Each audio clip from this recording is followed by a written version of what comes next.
that you take the survey, all you need to do is identify any plants there that are new.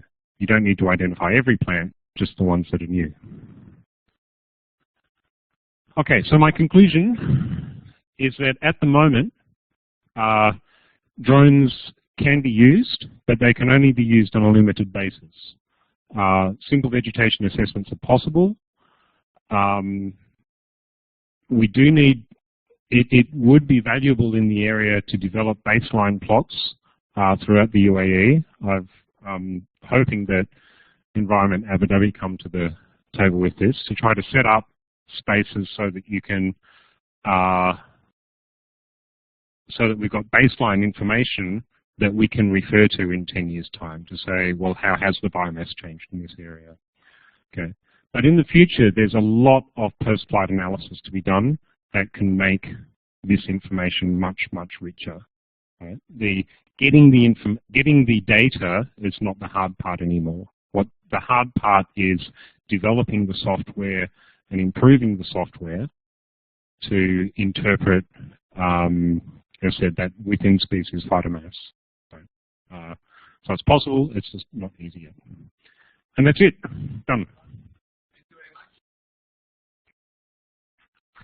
Thank you so much. We will start opening the floor with any questions, comments, additions. Let me pass on the microphone so that the virtual.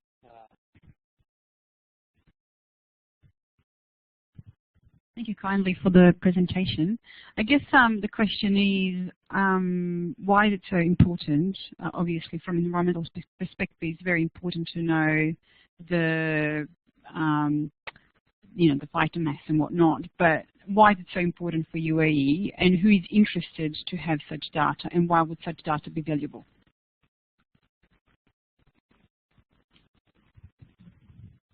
So, thanks for that question. The main reason, as I said at the start, is trying to decide or trying to convince people that there is long-term change that is happening. At the moment, I would describe the rangeland usage as being anthropocentric, which means that it's mainly used to run livestock. And that's the main way that people view the landscape, is it's a place to raise camels and to some extent oryx and gazelles and other species. As we become more aware, as we become more ecocentric, more interested in the ecosystem as a whole rather than individual species, then we need evidence to say, what's happening. If we change land management, how does that actually change? So the big issue for the UAE at the moment, I would say, is if there's going to be any change to the laws on camel access to rangelands, then that needs to be justified with some real science, right? Because people, will say, well, my camels aren't hurting; they're not making a difference. And many ecologists will say, but yes, of course they are, but we actually don't have proof of that. Yeah.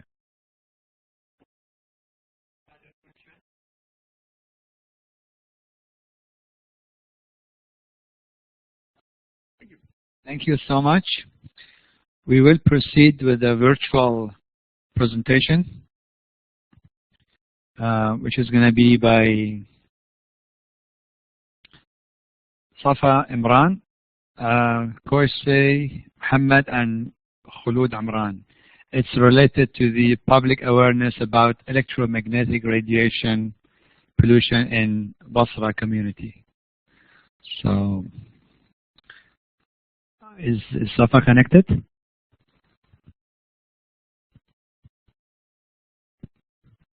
So bear with us till we get the connection sorted out.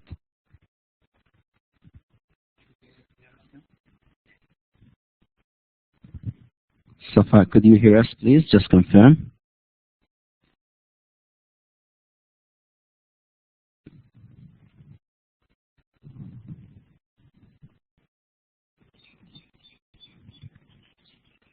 Safa, are you there?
Jawahar, you are there?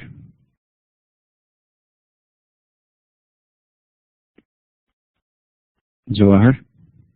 Okay.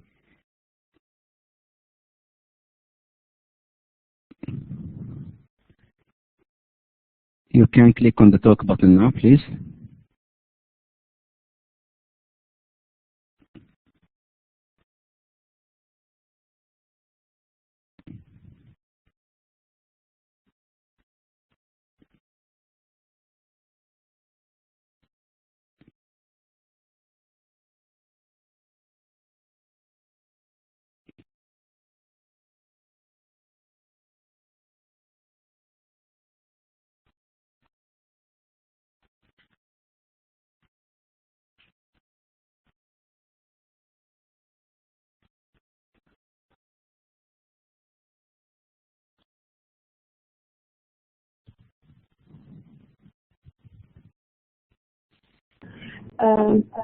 Hello, everyone. Hello. Can you hear Yes. me?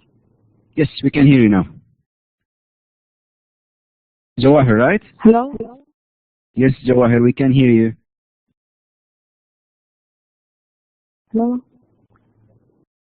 Okay, but Jawahar, I can't hello. see my slides. Yes, this is Jawahar. I can't see my slides. Hello? Yes. Jawahar, because you are using mobile, you will not be able to control your slides from the mobile.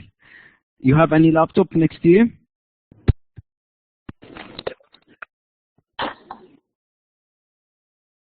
Okay.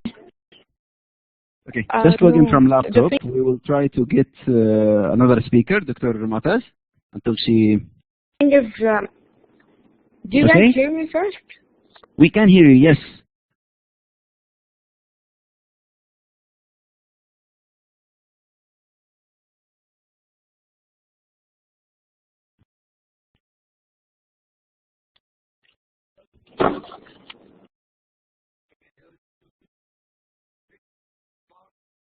Dr. Dimitri available?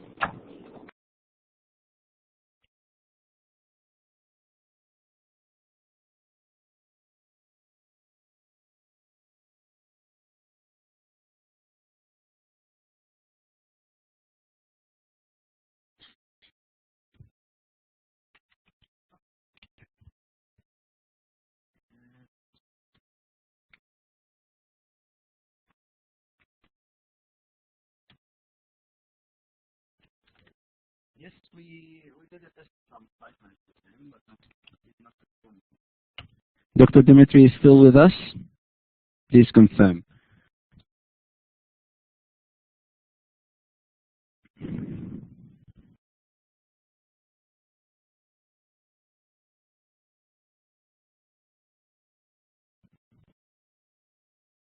Hello?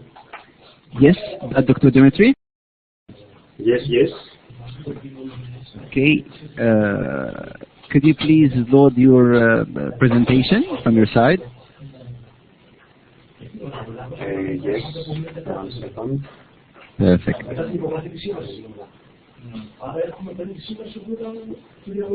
Yes.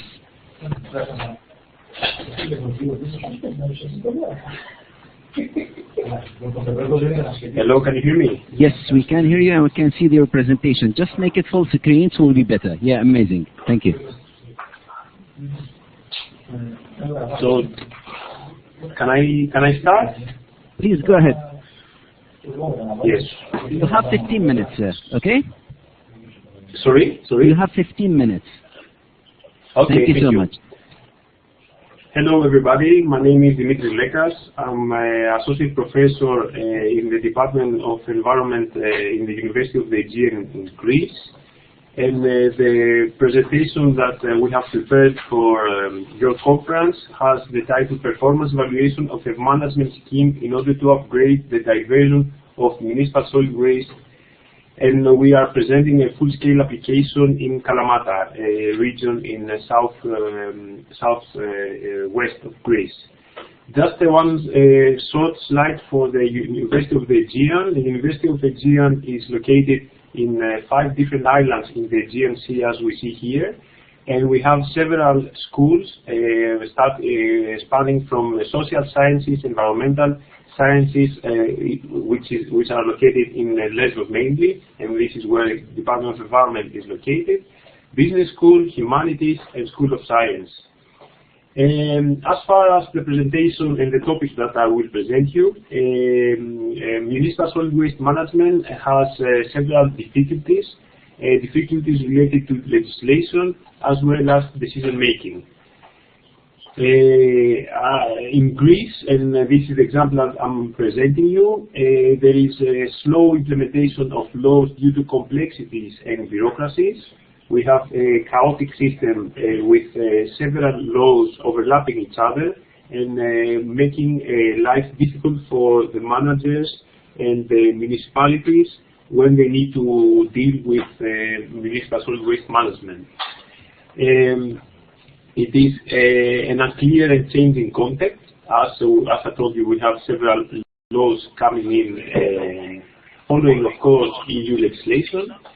We have a considerable lack of resources and, of course, not well-informed authorities. So we have a new authorities, like a new mayor and a new team in a municipality, that they really know little about solid waste management.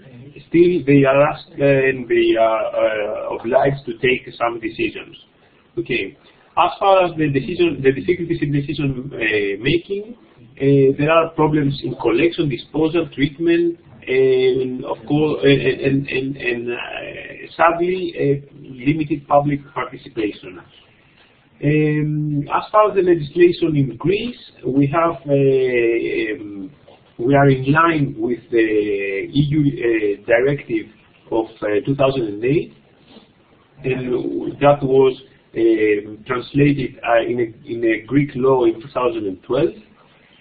Where on this law we have set the requirements for increased recovery by additionally treating separate streams and in order to recover the recyclable materials, mainly the packaging materials, as well as the biodegradable materials. The waste management policy for Greece, the national policy, as I told you, is in line with EU directive and follows the hierarchy on prevention, preparation for use, recycling, recovery of resources and energy, and at the end, the waste disposal. However, still, as we saw, this is a law of 2012, still now in 2017, in Greece, we have a very bad performance that it is translated that 95% of our waste, of municipal solid waste, are disposed in landfills. Therefore, we need to to upgrade, we need to move forward in order to meet all the targets that are set for the 2020 by EU. Recently, we have in June 2015, we have the revised National Plan for Solid Waste Management that is setting the targets and also trying to organize the steps that are required to meet those targets. We have problems. We have plans, regional plans that are following the national schemes, and as well the municipalities are defined as the managing authorities. As far as composting is concerned,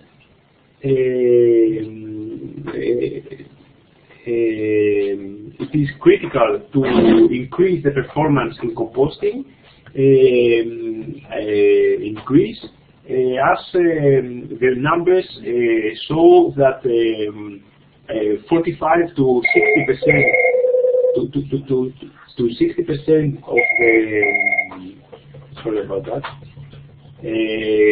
45 to 60% of municipal solid waste, up to 70% in some cases, are the compostables. Therefore, it is a critical part of critical function of the MSW, and we have to set it as a priority to divert all these materials from the landfills. As far as the case study that I would like to present, it is, as I told you, in the southwest of Greece, quite far away from where the environmental department is located here in Lesbos. Here in Kalamata, it is a municipality that has approximately 75,000 people. In Kalamata, we are running two streams. A blue bin project, which is the packaging materials stream, and the mixed MSW that it includes everything, which is all the organics, some packaging materials and recyclables, and a percentage of residue. And in the case study, what we did is we analyze the fraction running in the blue bin, or the packaging materials that are collected in the blue bin, and then we operated a small mechanical biological treatment facility. We call it as a Type B sorting system. It is a small MRF, material recovery fraction, that incorporates a composting unit. As far as composting, Kalamata had done some steps prior to the engagement of the University of the Aegean in their effort. So they were trying some home composting applications. They were running a neighborhood composting program as well. And then we did the composting of organic fraction on the entire MSW produced and located in the green bins, as I told you. Some figures for home composting: the 300 bins were supplied, the users were informed, they will try to give a certification of the produced compost, in order to, and then also a reduction in municipal taxes, in order to trigger the interest of the users to participate. Still, the performance wasn't that satisfying.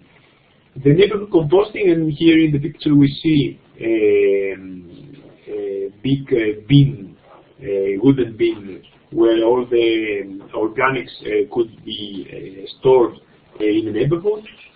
It ran with an NGO that is called Rethink. They installed 60 bins, and they tried to run these information campaigns in order to engage again the civilians.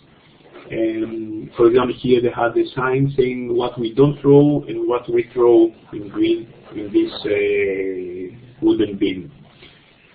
Still, the significant part of the MSW is and still is collected in the green bins, and there we find significant amounts of organic compounds, digestible compounds. So what we did, we built this type B MRF, as I told you, which has a mechanical separation of the organic fraction. So this shredder is actually it's a bag opener. It is tearing apart the bags. So in order to have the material loose running in this conveyor belt, then it goes through this mechanical separation. It is a trommel, a rotary sieve, where we take out all the organics. Actually, we take out everything that it is less than 50 millimeter of diameter, approximately 5 centimeters, and then the larger fraction goes to this sorting facility where we recover the packaging materials, and we end up with a residue of 25 to 30%. So starting from everything that it is in a green bag, the first first line of treatment gives us a 25 to 30% of residue. Okay, the organic material, the new material as it is presented here, is introduced in some specific bags, right? Where we create static aerated pipes. This is how they're called. So we force air in the system in order to have aerobic conditions here, and in order to initiate the composting process. At the end of 3 months, we have a 30% loss of weight, which is the air that has evaporated with, and also the digestion that has occurred, and the release of some gases. We arrive here where we mature our compost, and then we have a final stage where we refine the compost, and we go again with a rotary screen that produced the refined compost, which is our final product. And then we take out, we are left with another 15% residue, but this is the 15% of the 70% of the fraction of the organics. Okay, so this is that does not add up to the 30%. This is approximately another 5 to 7% of the total weight that has been introduced in the scheme.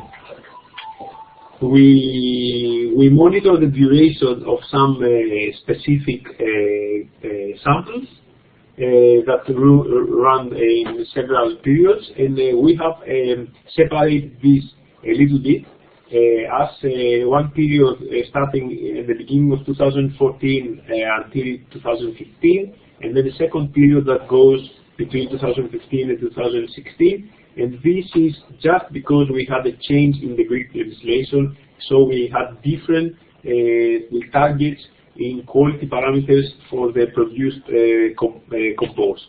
Right. So here we have a joint ministerial decision that was running in 2000 from 1997. Sorry. And then at the second part of our analysis, we have the new joint ministerial decision in 2014 that changed a little bit the criteria, the upper thresholds of the characteristics of the compound. So we were required to monitor the heavy metals. We were required to monitor several other parameters as pH, salmonella, E. coli, glass contents, plastic contents, and other total chemical substances, and of course the ratio between C and N. That was our results at the beginning. We were not at the beginning. Throughout the project, we had no problem with the produced material, so there were no exceedance of any threshold. So the final product was at a good quality that could be used in the in agricultural activities. So, concluding and giving the final picture, the concentration of heavy metals is in low levels in all samples. This is due to the pre-treatment of waste, the recyclable recovery, and the separation of collection of electric devices, batteries, lamps, which is operated in Kalamata. So there are systems and programs collecting the batteries and electric and electronic devices. So this is the main reason that we don't have anything related to heavy metals in our organic fraction and at the end in our compost. And although the concentration of heavy metals in compost produced in Kalamata are not exceeding the legislation maximum values, still, according to the final joint ministerial decision in 2014, they cannot be used in agriculture, right?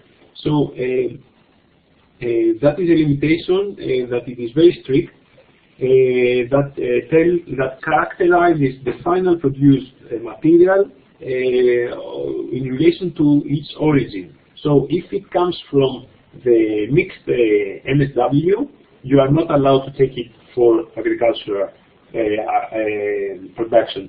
If it is pre-selected with source selection, separate source selection, then you could use it, right? This is in a way a problem in Greece and EU, but we hope that this will be changed as we are presenting good results, a good performance, not only in the case of Kalamata, but in several other applications. And at the end, the moisture values of final compost are within the legislation limits. In some cases, they might be higher depending on the on the season.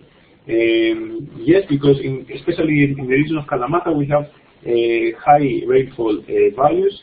So there are cases that even though the whole composting has run according to the guidelines, still we end up with high, or not high, but increased soil content.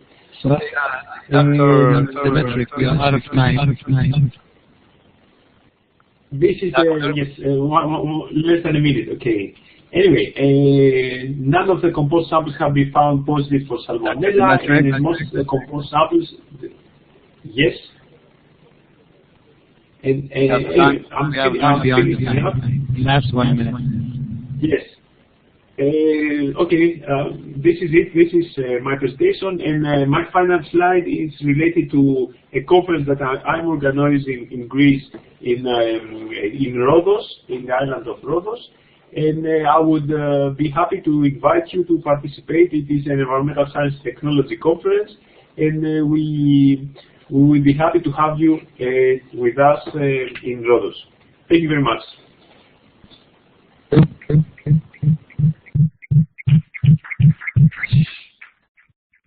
Sure. Let's skip the questions. Then there's been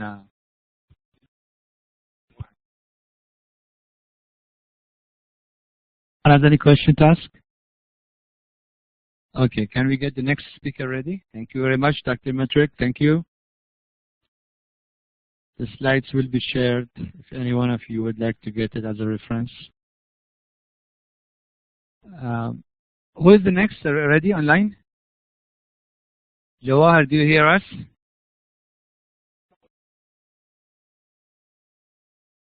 What is it also here? No, she looked.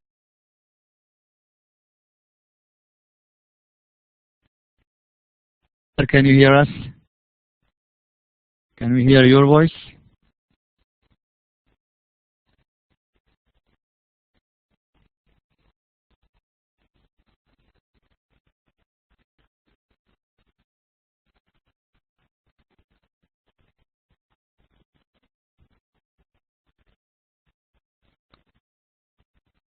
Jawahar, are you online?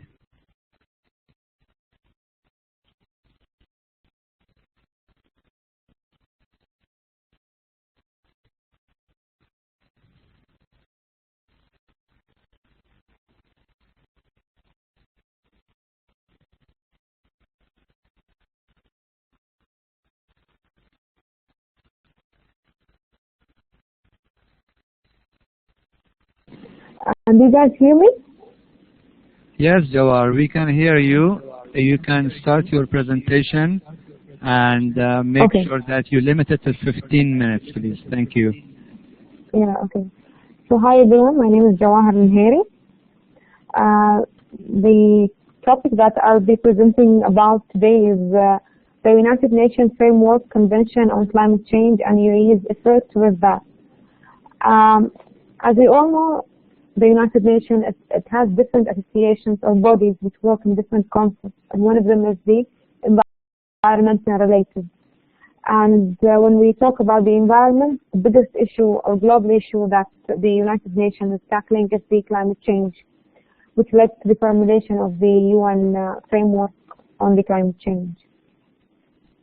Basically, any environmental treaty is a type of an environmental law, an intergovernmental document which is legally binding and having mentioned for the purpose of preventing and protecting the natural resources and the environmental around.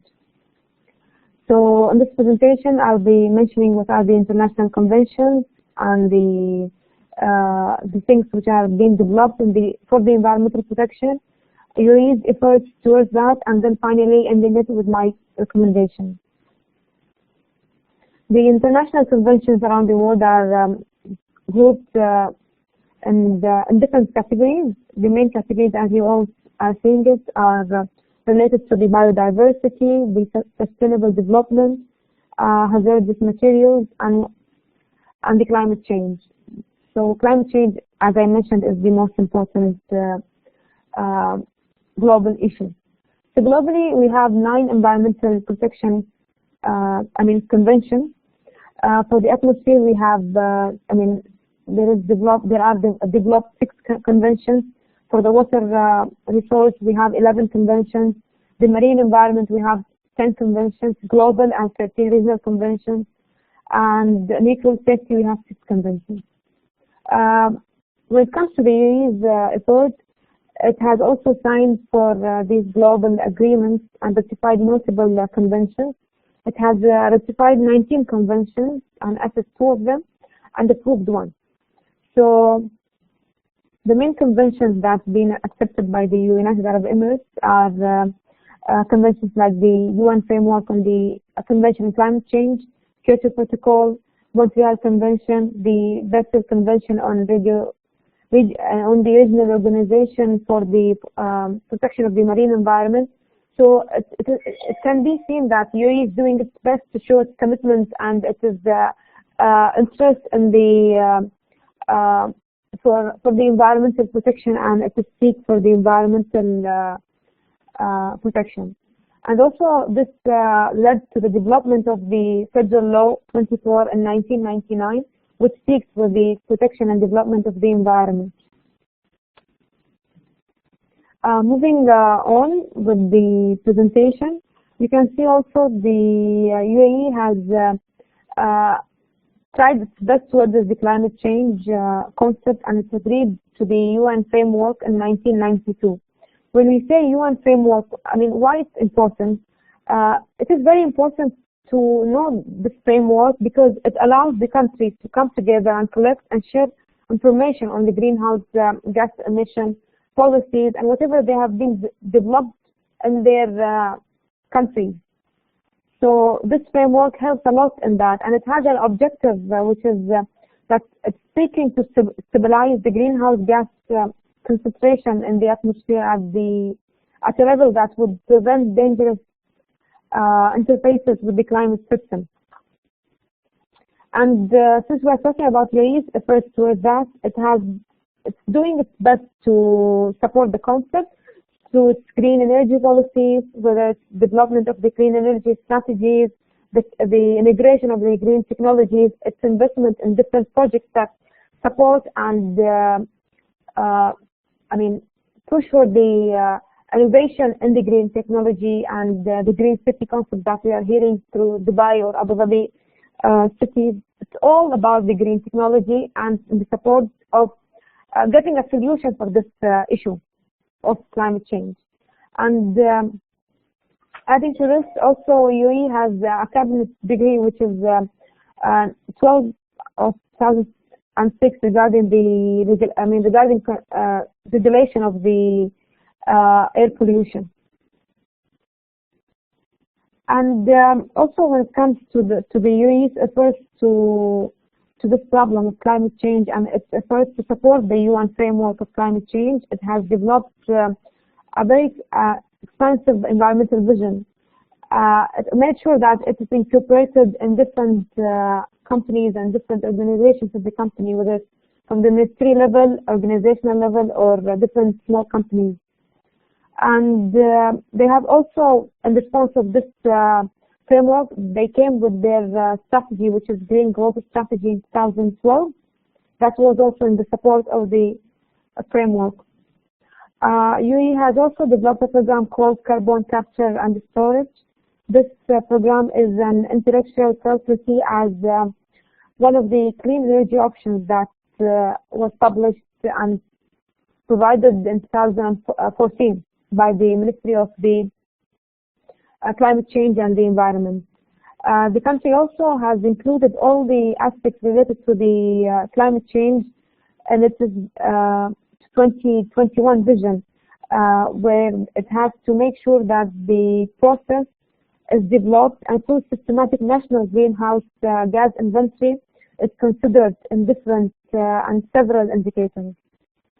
And moving on, also it has developed its green growth development strategy that promotes the green energy, the green investment, the green cities concept, and the green buildings supported with the green technology.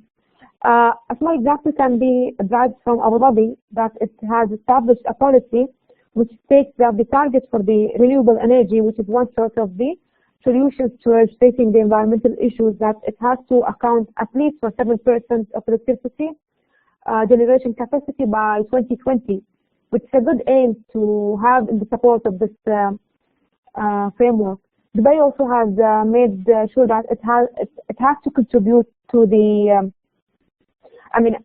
to the electricity generation through the renewable energy by 2020. So it made a target that should at least produce 1% of its electricity by 2020, and then making it higher by 5% by 2030. When it comes to the aviation sector, which is also one of the main contributors to the environmental issue related to the climate change, it has also shown its contribution in the country's commitment towards the framework. In 2012, the General Civil Aviation Authority approved an action plan for the sustainable aviation in the UAE, which includes plans that different sectors have to make sure that contribute with different efforts for the efficiency. It's whether through research or assessment or inventions and coming with innovative ideas, whether it's in the formulation of the creation of different engines which are environmental friendly, or concepts which push the airlines to go for alternative fuel concept.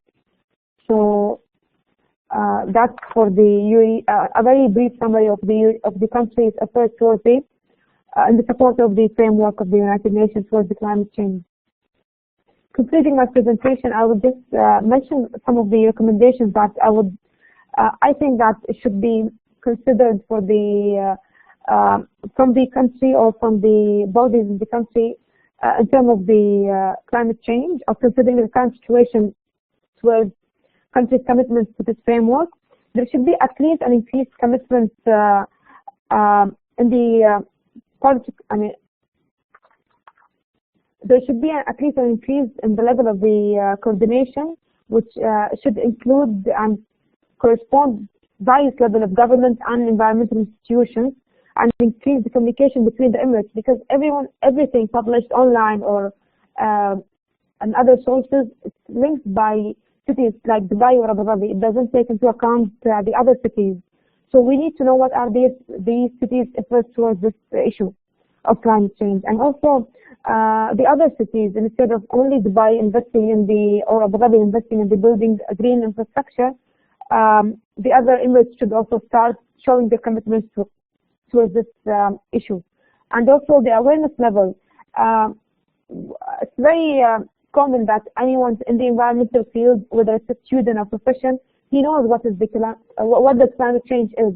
But when it comes to the normal public, they are not very, very much aware about the consequences of the climate change. So the awareness level should be higher and should include the civilians and the students, whether they are in the high school or primary or children.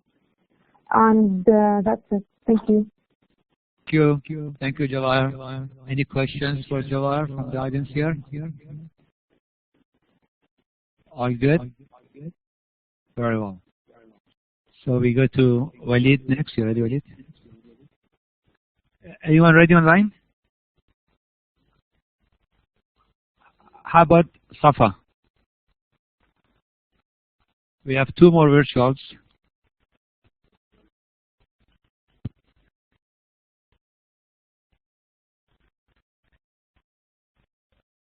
Do you hear us? Dr. Mahmoud?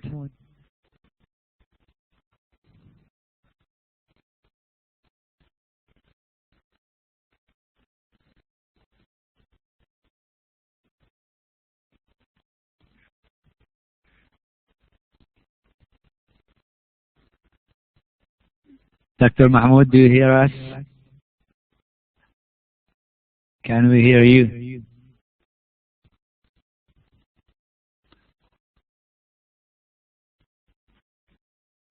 Okay, assalamu alaikum. Alaikum salam, Dr. Mahmoud. Glad to hear you. Do you hear me now? Yes, Dr. Mahmoud, we can hear you. If you upload your presentation, we are already here to listen to you. And you can monitor your time from your side. 15 minutes, please. 15. Thank you. Okay, no problem. You can start your timer once the presentation is uploaded. That's not a problem. Okay.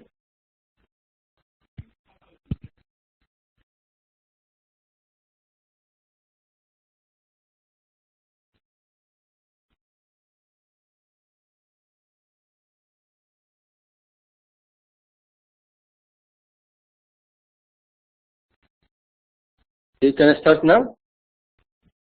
Yes, please. You may proceed. Thank you. Yes, please. You may. Okay. Assalamu alaikum. Good morning for everybody. At first, I would like to thank the committee of this organization for this good organization. I am Dr. Mahmoud, the Professor Dr. Mahmoud Fathy El-Sharkawy from the University of Imam Abdurrahman bin Faisal, which is called previously Dammam University. I am in the College of Public Health, Department of Environmental Health. My presentation today, inshallah, the title of my presentation studies the effect of noise, heat stress, and deficiency of safety performance on worker safety in small metal workshops. Next, please.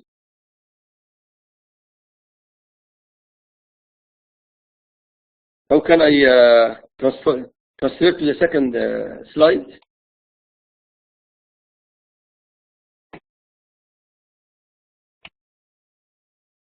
Assalamu alaikum.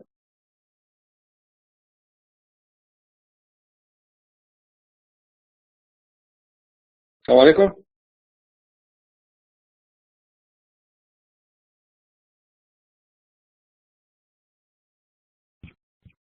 Do you hear me? Yes, we can hear you. Okay, I want to transfer to the second slide, please. Yeah, you can control your slide at the upper right corner of the blackboard. الجهة اليمين من فوق هتحصل أسهم. You'll find arrows. You can't control your slides from there. Which one? Upper right? Upper right corner. Yes. upper right. يمين من فوق أسهم. أسهم حمراء كده؟ سهم يمين وسهم يسار. Yes, okay. Okay. يمين و take it to the next slide. Try it please. Yeah, okay. Now. As you know, small industrial workshop, which is present in most of countries, such as car repairing, wood and metal processing, foundries, and so on. The definition of this type of industry is those industries that which are employing more than 10 and less than 50 workers.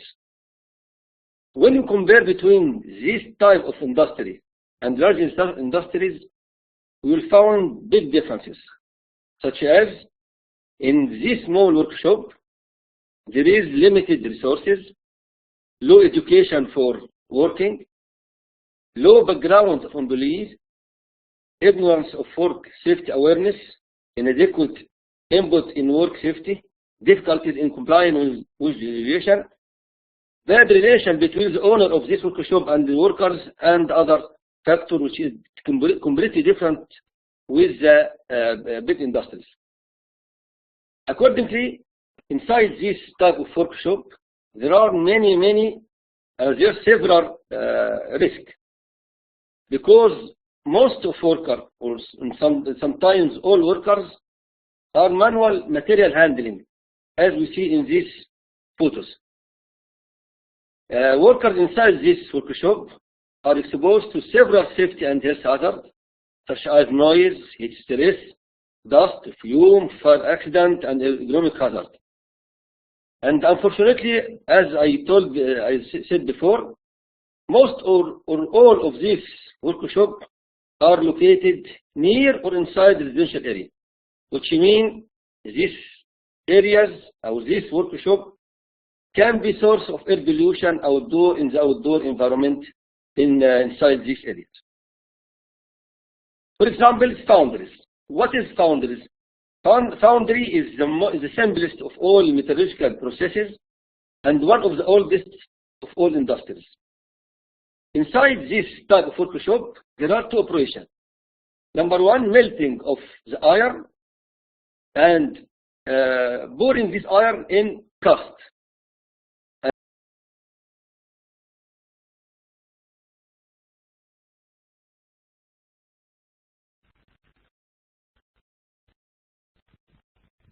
Prof, you're still there?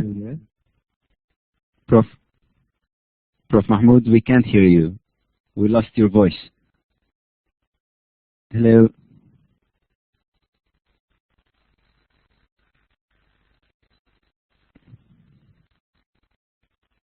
Hello, Prof Mahmoud?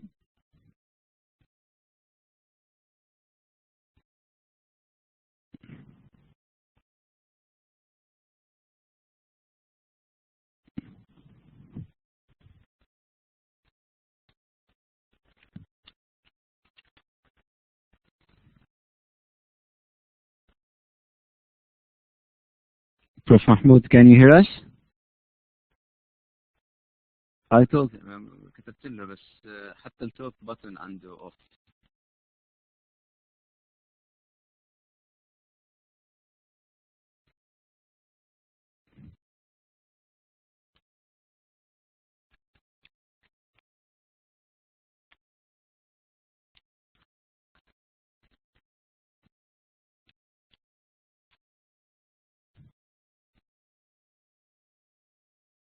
Disconnected. Not that, I'm not sure.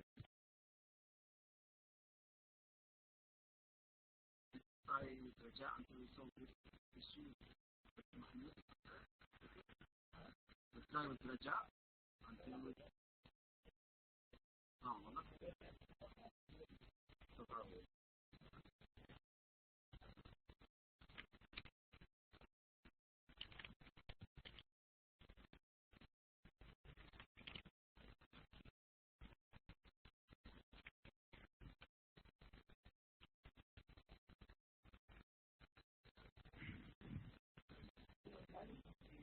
He's still alive, but his mic is off and no response.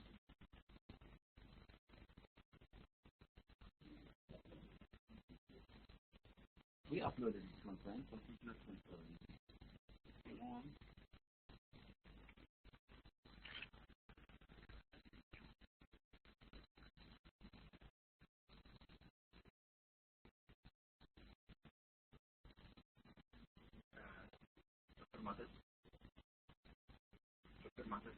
تقول له السلايد يشوف كنترول اشرح لي من وين حضرتك اشرح لي من وين يحرك السلايد حضرتك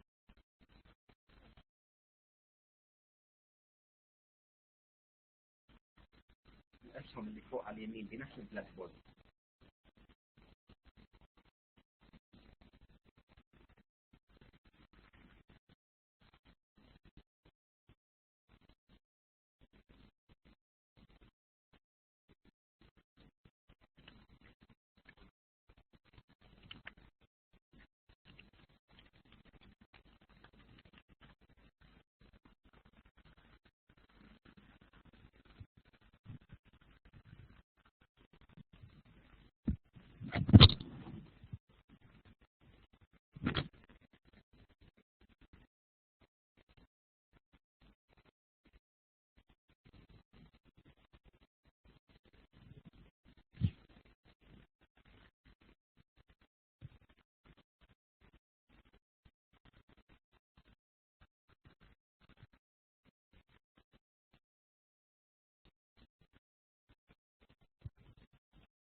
Okay. You hear me? Okay. Yes, Safa, I can hear you. Okay. So next speaker. Safa is testing. Yeah, of course. No, at all. Safa, all is fine. Before this speaker, Dr. Mahmoud, we will call upon your name and your slides will be there. Okay? Thank you. Perfect.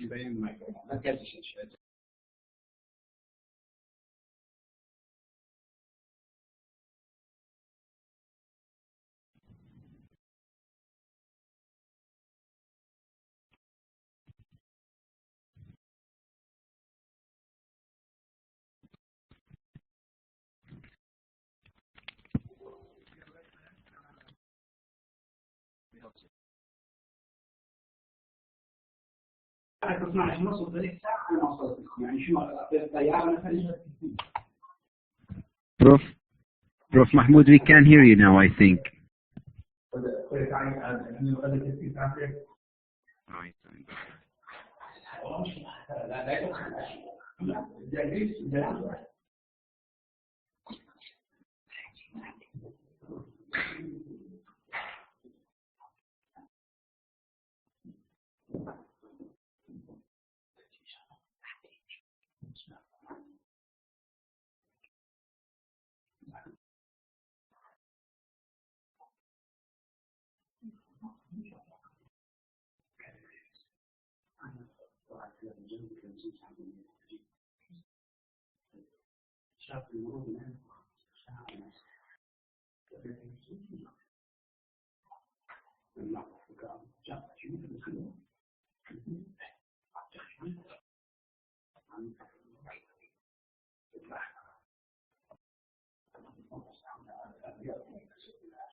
Yes. Yes, I'm ready. Mustafa,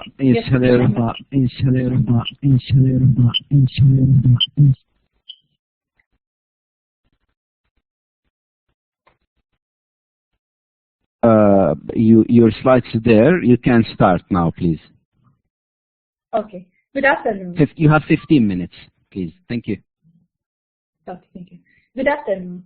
I would like to thank the organizing committee to give me the opportunity to present our paper.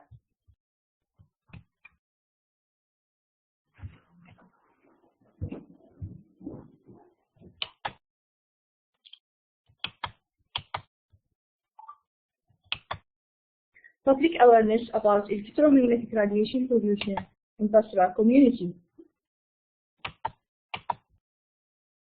The relationship between a human being and environment is a two-way process. If one is disturbed, other will automatically be the victim. Inventions do not generally happen in a random order, and science and technology progress in a very logical way. New knowledge has enabled people to create new things and improve the quality of life. Parallel with technological developments, the electronic devices that human beings invented create electromagnetic radiation. An increasing amount of research is being done in the area where technology and humans met. There is worldwide concern toward a new form of environmental pollution and health hazard. Some of the health problems may be caused by new technologies that produce electromagnetic radiation. Electromagnetic radiation are all around us, and in everyday life we are all exposed to electromagnetic radiation from a variety of sources. There are natural sources such as Earth magnetic fields and sunlight.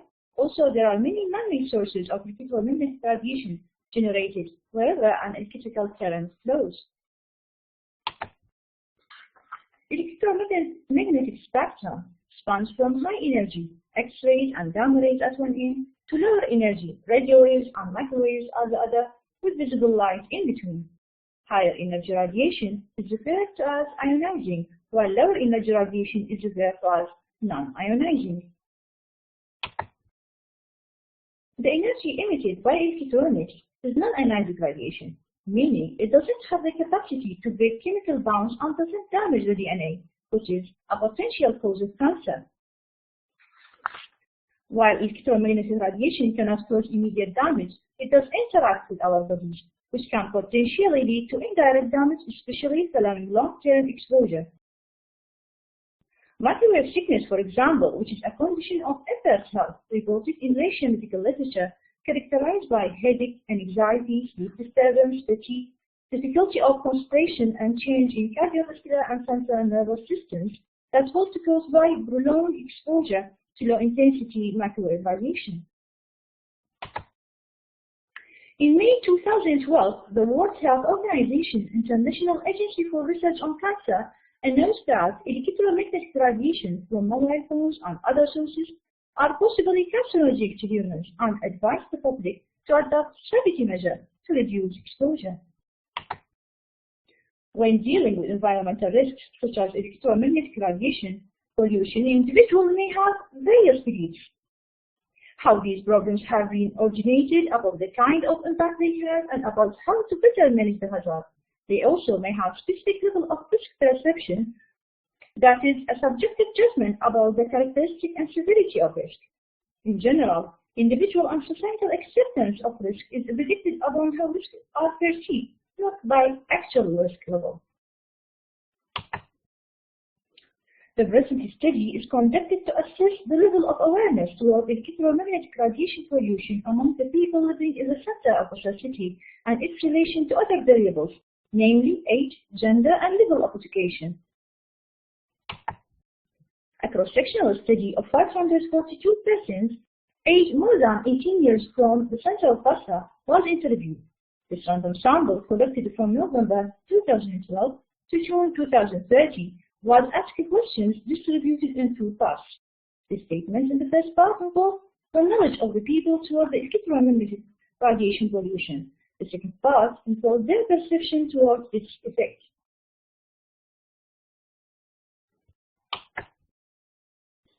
The instrument of the research has been the Likert scale, which was developed by the researcher. A Likert scale provides a great way of measuring knowledge and perception. It involves a series of statements that survey respondents may choose from in order to rate their response to evaluate questions. Therefore, the maximum score was 50 and the minimum was 10 for each part. Descriptive statistics, means, and standard deviation were calculated for analysis of data. One-way ANOVA analysis of variance was applied to compare the mean scores among the study groups and whether there are any difference in perception and knowledge among age, gender, and education groups. The results show the mean age of participants was 46 years plus minus 1.3 standard deviation, with 58% male and 42% female. The majority of respondents were well educated, with mean 56.3 plus minus 0.93 standard deviation. Apart from the first age group, the means of overall perception and knowledge about the electromagnetic radiation pollution among the four age groups are around 30. Our result is consistent with a study by Hassan et al. In Australia, which reported that rating the health risk of electronic devices show correlation with age, with higher rating in older subjects. Whether this reflects a more pessimistic attitude with increasing age or cohort effect cannot be decided. The first age group, 18 to 29 years, shows the low level of perception, which is the same finding of many researchers like Junko and Pratt in 2012 in USA, which revealed that despite the knowledge of some less young people are against the limitation of their freedom of using electrical devices because they are fascinating with the new technology. The apparent imminence of perception and knowledge of male in this graph could be because in Basra, like many other cities in developing countries, women face a number of problems due to their identity. The level of awareness of female is lower than male, maybe due to male respondents' privileged position in getting different opportunities, like good education, exposure to mass media, and learning any new concepts and ideas. This level of awareness of women is an issue of concern, as they constitute 50% of the community. The mean knowledge of people to electromagnetic radiation pollution is increased with increased level of education, and the perception of electromagnetic radiation pollution is high among higher education. Regarding the perception of students in secondary and college group, show low perception in compare with their knowledge, which is also found in Zaho et al. 2012 and Messimini and Peterson 2009. College students commonly view their electronic devices as an integral part of who they are, and as an important extension of themselves. All in all, analysis of results demonstrated that there was significant difference responding to perception and knowledge toward electromagnetic radiation pollution among the 5 age groups, and also there is a statistical significant difference in perception score between male and female. In conclusion, exploring the various dimensions of knowledge and perception about electromagnetic radiation effect in Basra community show a low level of awareness of though some difference according to the age and gender is found. There was significant difference responding to the score of perception and knowledge to the effect of electromagnetic radiation among the 5 levels of age groups. It also found statistical significant difference at the p-value less than 1.05 level intersection score between males and females. This study highlights the urgent need for strategies to increase the public awareness about electromagnetic radiation pollution hazards and possible preventive measures among the general population of Basra.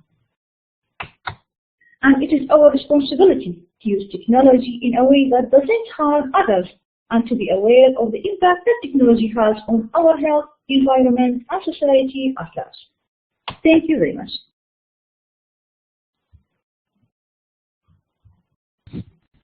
Thank you so much. Any questions from the floor here? No questions? That's very good. Everything's been clear. Dr. Montes, are we going another online or are we going to go with Walid? Very good. So Walid, let's get Walid's presentation uploaded. Okay, Walid. Next is Walid Shahish. The title is Environmental Problems of Ajman's Landfill.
Walid, and I am learner at Hamdan bin Mohammed Smart University, postgraduate program, Master of Excellence or Master in Environmental Management.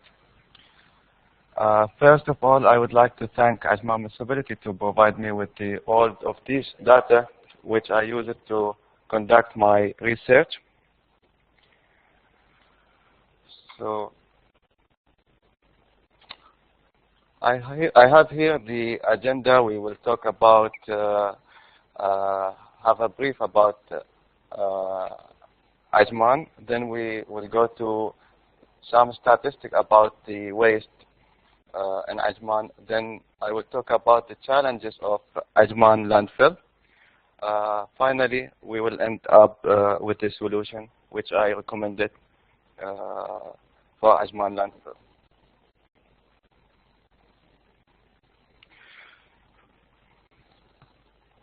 Ajman is the smallest emirate in the UAE. It's located in the north of the Emirates. It's located between Sharjah and Al Qiwain, and it's far away from Dubai, only 20 kilometers. The total surface area of Ajman, including two separate regions, which is Masfout and Al Manama, only 260 square kilometer. Ajman's residents at the time of the study was 230,000.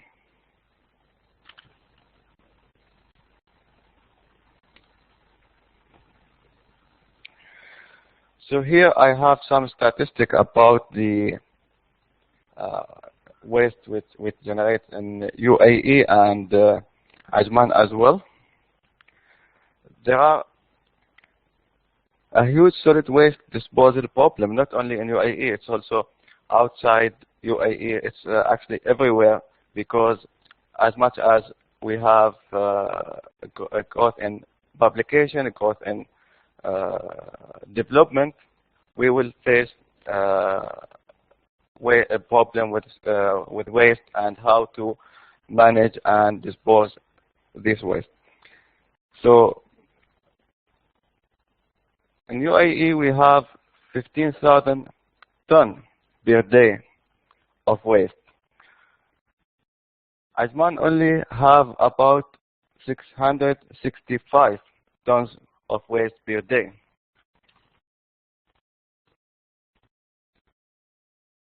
This based on a statistic of 2012.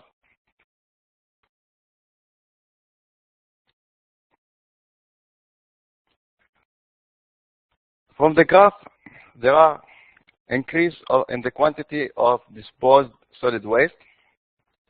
The annual increase of the quantity of disposed solid waste is about 11 to 13% per year.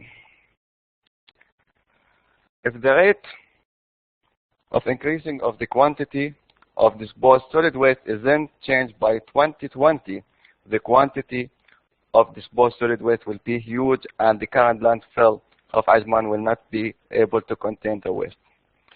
However, only about 4% of the waste goes to combusting or recycling, and 96% of waste in Ajman goes to the landfill. It's estimated by 2030, Ajman will produce about 2 million tons of waste per year.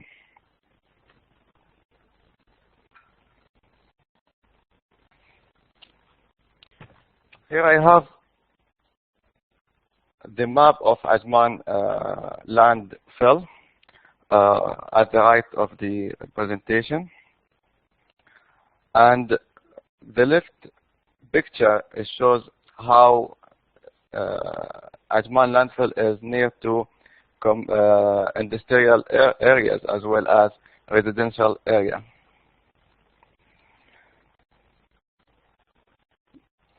Landfilling is the most frequent waste disposal method worldwide. The disposal of waste must be adequate and concerned to protect the environment and public health. waste generated source such as residential, agriculture, municipal service, industrial, all of it go to the landfill of Ajman. Talking about the size of the landfill in Ajman, it's only 0.15 square kilometer. So the size of the landfill is not enough to contain all the waste which generated by the people or residents and commercial industrial facility to cover all this amount of waste. So the main issue here is that the land in Ajman is lake. So the capital of the land in Ajman is supposed to be very valuable. So we cannot waste it on just landfills. So another issue, this landfill is not sanitary landfill.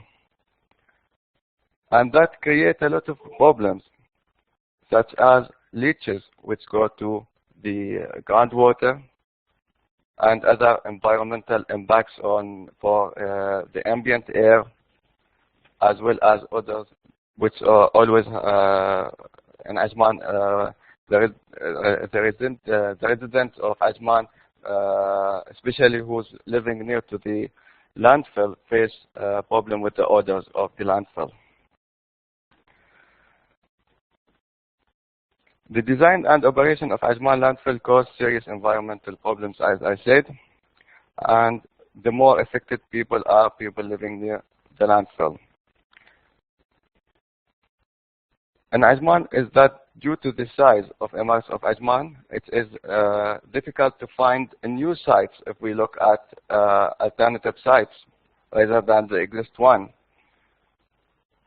So we need to go to alternative ways to dispose the waste in Ajman.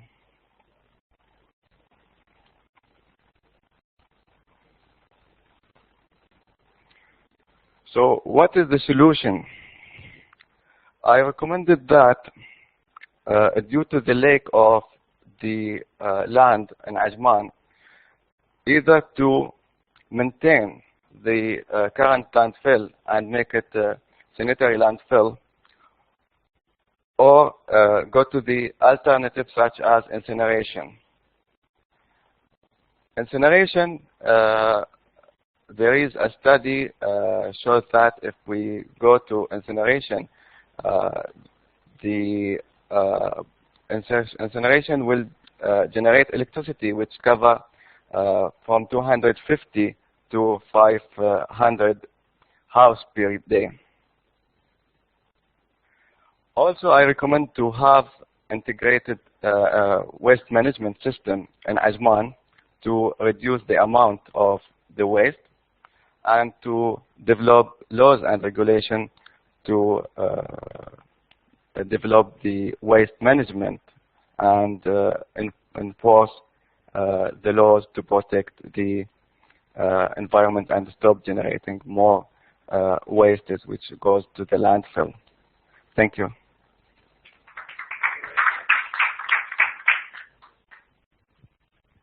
Thank you, Walid. Any questions for Walid?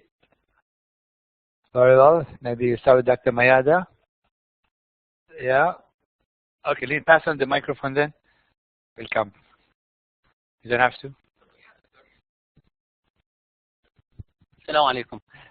I realized from the graph about the waste generation amounts that you have an increase in the domestic waste, whereas the hazardous waste is like steady.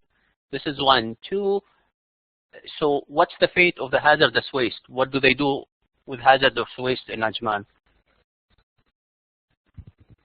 Thank you. For hazardous waste, actually, it's not only the hazardous waste. It's here the graph is talking about non-hazardous waste.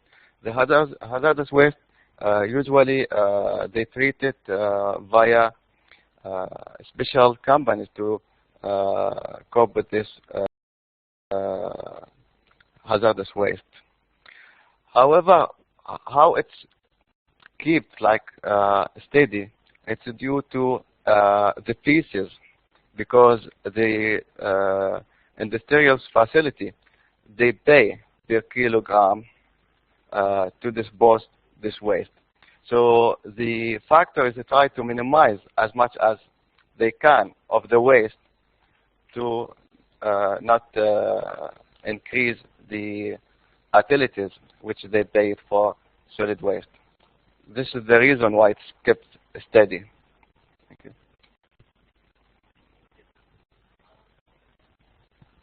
Okay, thank you very much for this very interesting presentation. And actually, your last comment is exactly what I wanted to ask about.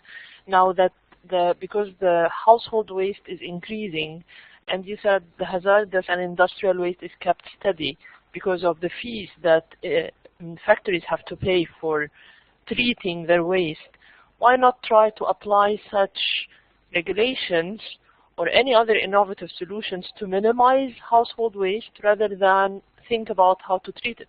You correctly stated that the way ahead is to reduce waste, because this is actually the most preferable waste management method in the hierarchy of waste management. So yes, to reduce waste. And this is actually what we want to concentrate upon. So what kind of ideas do you have for waste reduction and minimization? I'm talking about household waste. Thank you. Okay, thank you, Dr. Mayada, for this interesting question, actually. And I like it very much because it's a very open question. And, you know, first we need to look at it from the top, from the policies, from the laws and regulation. Nowadays in UAE, we don't have that strong litigation or legislation, or even the federal laws is not covering the waste properly. So in this case, each municipality or local authority, they doing their best to reduce. What I know about Ajman, they're encouraging the recycling. There is no fees collected to cover the waste. However, the problem for Ajman is not only to stop the waste or keep it steady. In Ajman, they are facing a huge problem where they put the waste, because Ajman is small, very small, and it's almost to be covered by residential area, commercial, and even though Ajman is the third or the first on the industrial activities, they have all the activities in the industrial. So this growth end up with no landfill. So that I recommend that to go to incineration. So from waste to energy. So I can cover waste, Ajman waste, as well as I can get from the another Emirates. So I solve the problem with the landfill. However, it's connect with your question, because we need to reduce it as well, not keep it to be huge. So this will come with culture, legislation, policy, fees, and that's it. Thank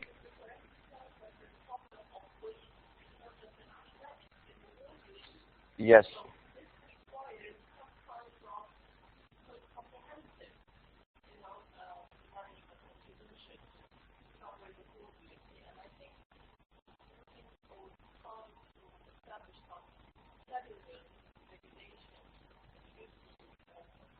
Yes, I agree with you, because we need to have a federal law for handling this waste issue.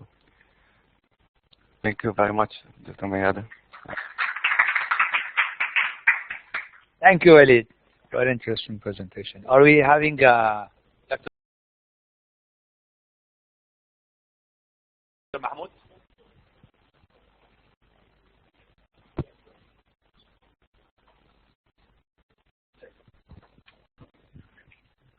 دكتور محمود مساء الخير. إذا بتسمعنا بس اعمل لي confirm at least on the if you are able to hear me, just confirm even using the chat please.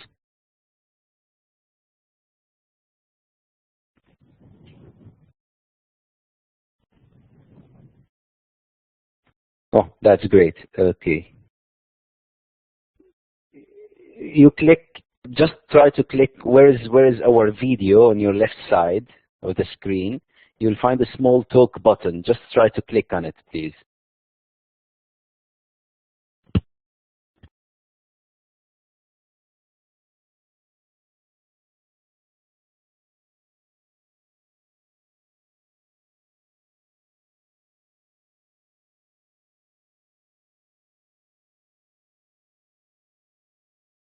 Try to talk now, please, Prof.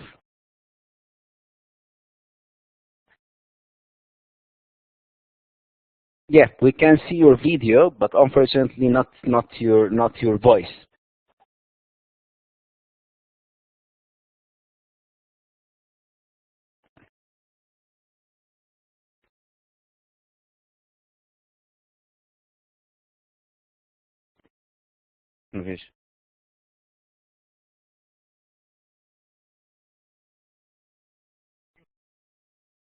Yes, looks like the mic actually. Your mic is not working, that's why.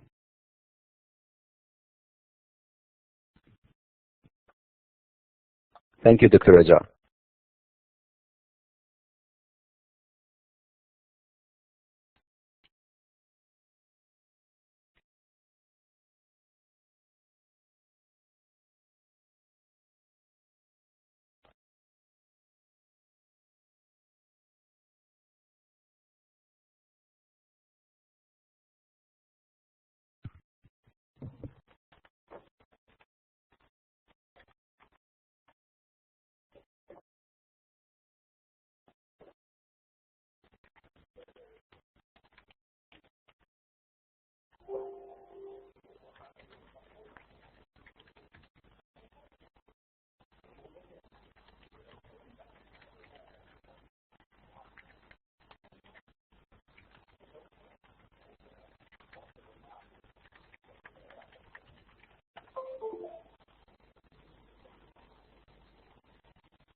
He has a block in his university.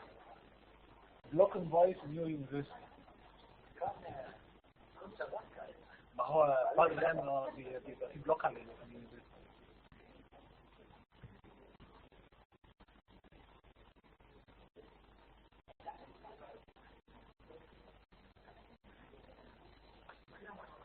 Okay, Dr. Mayada, can we go for the break 10 minutes and see if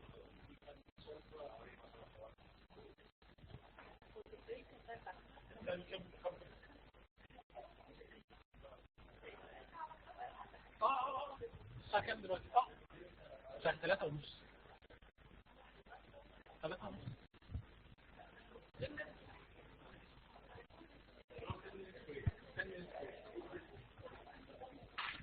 Excuse me, we will have 10 minutes break until we will start our next session. Dr. Mayada will be the chair of this session. 10 minutes break and we will come back. Okay? Thank you.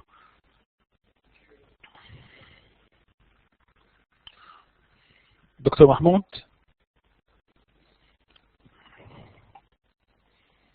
دكتور محمود، تقريبا في الصوت معمول له بلوك عندك، ممكن يكون في الجامعة في الكامبس عندك بيعملوا بلوك للصوت. اوكي دكتور محمود، في هتلاقي عندك في طب هنعمل حاجة تانية. هتلاقي عندك زي ترس لونه احمر كده تحت كلمة هيلب. ترس لونه احمر تحت كلمة هيلب.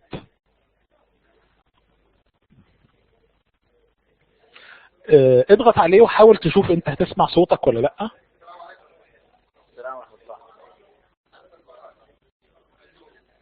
Okay. Okay. Thank you. We will have like 10 minutes break now, and we will start your session in this room. Okay. Thank you. Thank you. Thank you. اوكي I will meet him. اوكي تابع معايا.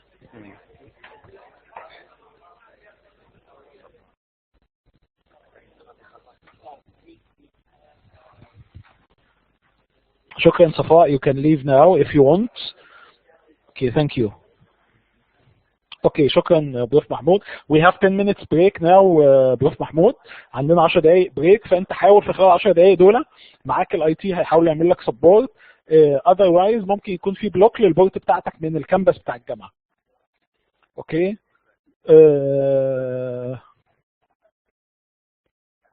ايوه بنقدر نقرا الكلام وشايفين الفيديو بتاعك.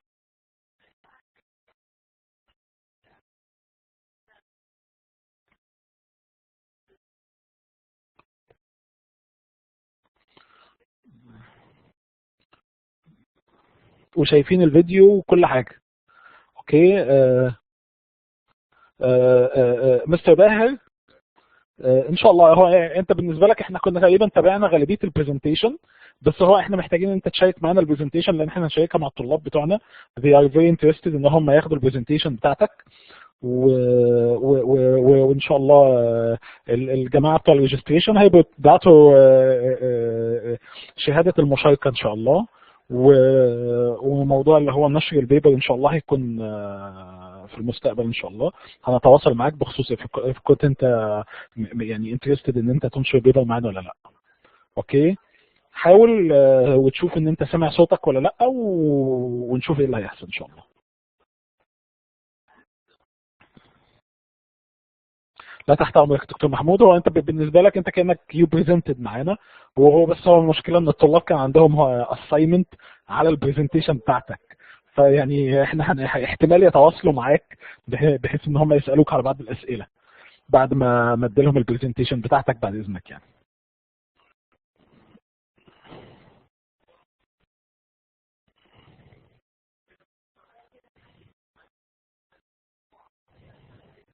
اوكي شكرا دكتور محمود. شكرا. احنا في 10 دقايق بريك دلوقتي. سلام. وحاول مع الصوت مره ثانيه. السهم الاحمر اللي هو الترس الاحمر ده اسمها اوديو سيت اب ويزرد، حاول تعمل صوت منها. اوكي شكرا دكتور محمود.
One, two.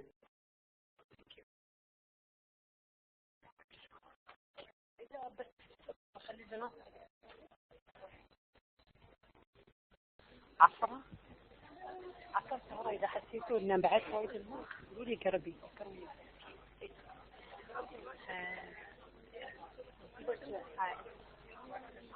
واحد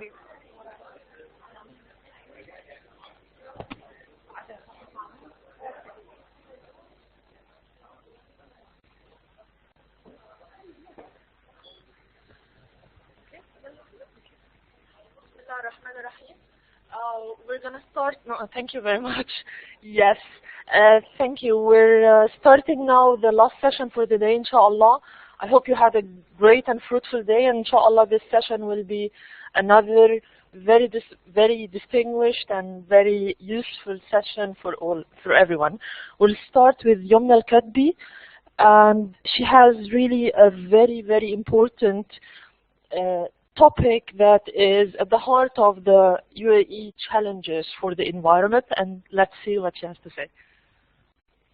Good afternoon, everybody. My name is Yumna Kitbi. Today I'm going to be presenting about UAE and London Convention. London Convention is concerned with marine pollution and resulting from random dumping or just random dumping of waste directly to the marine area. My presentation will be covering a brief about London Convention, marine pollution worldwide, and who are contracted under this convention, UAE before and after signing the London Convention. And here I did one exercise which is assessing what have been done after signing the convention, and analyzing what were the gaps that impacted the successful implementation of London Convention, and then I ended up with the recommendation. London Convention is concerned with dumping waste into the sea. By signing this convention, dumping waste directly to the sea is prohibited. However, there is a provision under this convention that some waste can be dumped to the sea, but that waste should undergo a protocol of treatment before to ensure safely disposing this waste. The framework, the convention is meant to provide us with a clear framework defining all responsibilities of concerned authorities and streamline the process and provide us also with a guidance on how to respond to a specific environmental issue. Here we are talking about the marine pollution. And it can be used as a tool to make mature decisions. As part of signing the London Convention, countries are there are a list of mandatory measures that the country should report to the authorities. So by that we can have a clear picture with the data, evidence based that can help us to make a mature decision. Marine pollution. Here are some countries with the level of pollution in each area. Here we see some of the countries fall under moderate pollution. Actually, if we drill down, those countries will be high or very high polluted marine. It is moderate only because we don't have data. So uncertainty here played the role of reducing the published risk of their published pollution level in their area. Basically, after some studies, we noticed that the highest marine pollutant are plastic wares. Why? Because plastics, most of the plastic were at that time were not biodegradable, and after that we saw many activities trying to minimize the plastic waste and make it more safe to the environment to be disposed.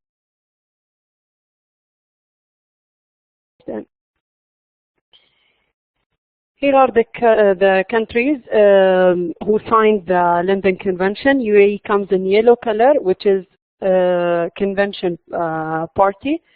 Some other countries still not yet there.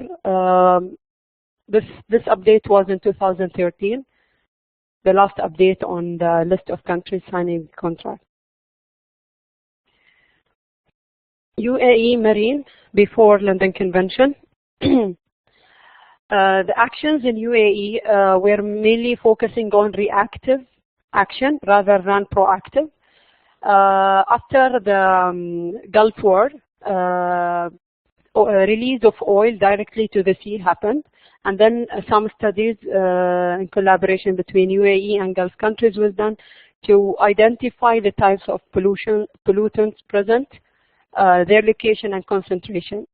However, at that time, no emergency plan or preparedness response plan was developed based on the study, which was like the first impression that you will feel like you need to have an emergency response plan for such an incident, which you cannot predict. Also, law number 24 of 1999 has some articles related to marine pollutant. Marine pollution prevention. That was the status. And here, after signing London Convention, here I have 3 Emirates only who did some efforts after signing the convention. I'll start with Abu Dhabi. Abu Dhabi started, a law was established in 2006. Law number 4, that law was concerned of establishing a new authority, which is Department of Transport. This department is mainly they have one section within the department who is concerned only about marine issues, managing marine, and some of the activities which took place in Abu Dhabi under this sector is monitoring system for the ships and the safe disposal of their waste. Here is the structure of the Department of Transport in Abu Dhabi, and here I highlighted the maritime sector.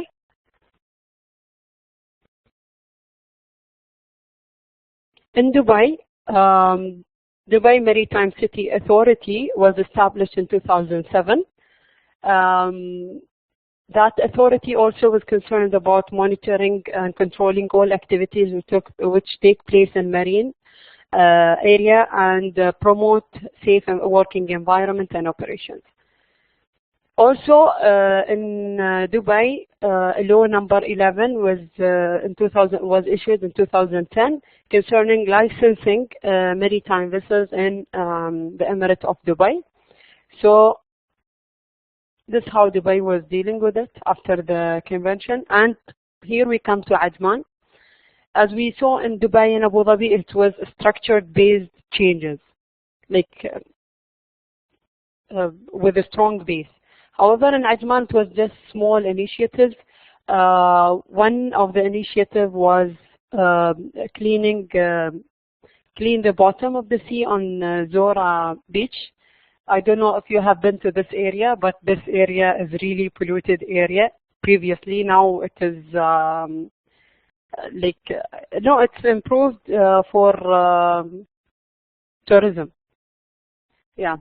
And fixing water quality monitoring stations. Ajman has water quality monitoring stations. I believe the same is there in Abu Dhabi and Dubai for the water monitoring station. Was that successful? Not. Yeah. Yeah. But was that successful? Like I'm talking about UAE-wide implementation. In 2008, they started developing measures for marine protection. Here I'm talking about the federal level Ministry of Climate Change and Environment. In 2009,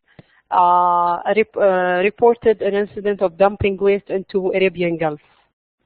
In 2014, all those dates are just after signing the London Convention. In 2014, a draft was presented to the Federal National Council regarding the penalties of related to environmental pollution in general, and it has one section related to marine pollution. In 2015, Ministry of Climate Change and Environment launched a monitoring program for monitoring and control marine and coastal environment at the national level, and that was before. Abu Dhabi was before, and this in 2015 only. In 2016, one of the beaches in Abu Dhabi was closed due to release of waste from unknown vessel.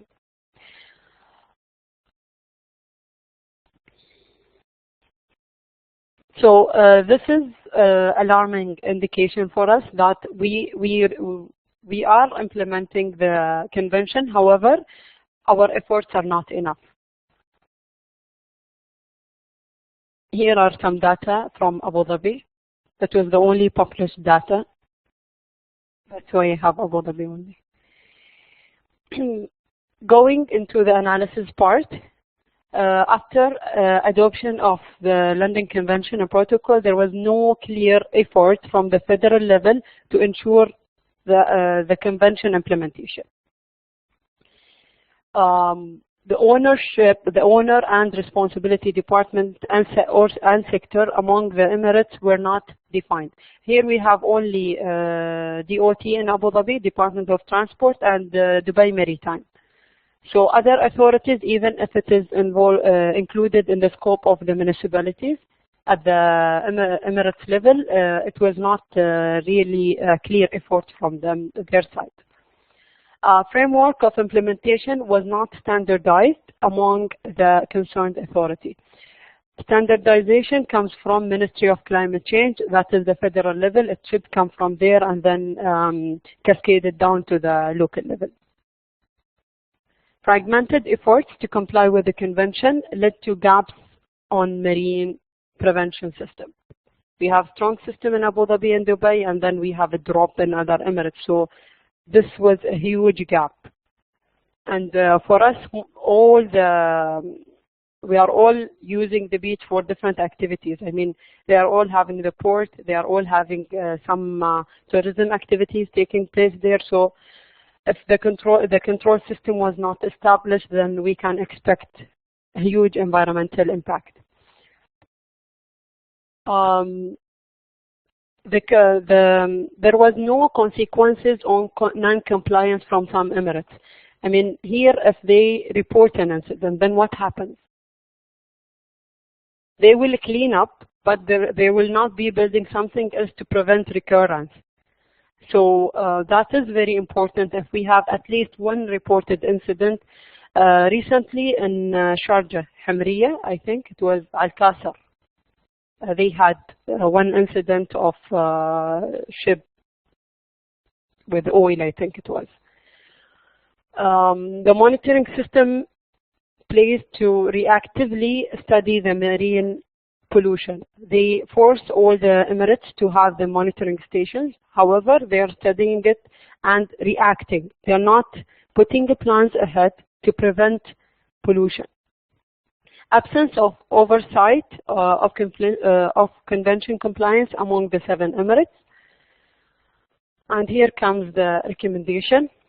At the national level, the main environmental law, law number 24 of 1999, shall be amended to include the following: prevention on marine pollution based on international conventions and agreements. Define the responsible authority to establish the framework at the national level. Penalties of non-compliance with international convention shall be added to the law. Mandate the change in organizational structure to accommodate the international conventions if the current structure does not support the same. The defined leading authority shall develop the regulation related to ships, vessels, licensing, marine transport regulation, recreational activities regulation, industrial activity regulation, and waste disposal permits. The defined leading authority shall set the performance measures for monitoring compliance with the convention. At the local level, that was the federal level, at the local level, the department or sector of strategic goals shall reflect the commitment towards the convention. Operational plan should be reviewed more frequent to ensure that the adopted activities help in achieving the strategic goals of marine protection.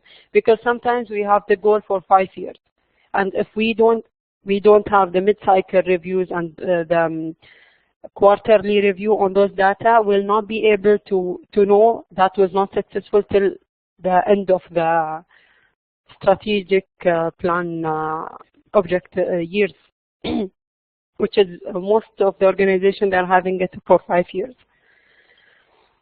When performance measures shows a drop in implementation or gap, the local authority shall submit mitigation plan to the leading authority for their further recommendation, review, and approval. Here, local authorities, all municipalities, mainly they are concerned with the marine pollution. And thank you. Do you have any question for me?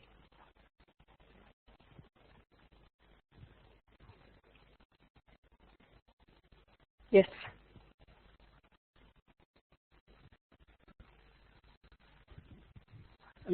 If you are given the task to enforce the implementation of the London Convention, what would be the first thing that you would try to implement in order to wrap up or to cover the gaps in implementation? For me, I'm a quality-oriented person. If I don't start with the structure, it will not happen. So the change first should come from the top, structured, well-structured, and then cascaded down to the operational level. Yes, sure. Thank you. Anybody else having any other questions? Thank you. This was actually very thought-provoking, and I think this is one of the main challenges, environmental challenges in the UAE, marine and coastal pollution. And you actually had a very good presentation detailing the problems and some good recommendations. And I think one of the major recommendations is to do something on the federal level. This is what actually the environmental problems in the UAE, all problems need. Some unified environmental federal action that tackles the environmental problems at the level of the UAE. So thank you, and can we please, I have to excuse myself, can we have the virtual presentation first, please? Because Dr. Raga has been with us for quite some time now, and she might need to leave soon. So let's have the virtual presentation first, and then we'll continue with our program.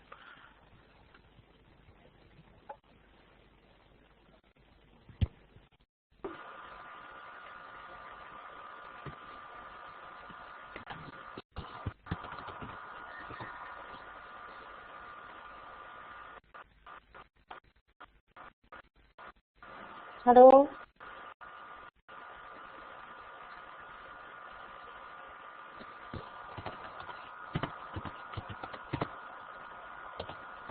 Yes, Dr. Raja, we can hear you. You can start now if you want, please. Thank you so much. Okay.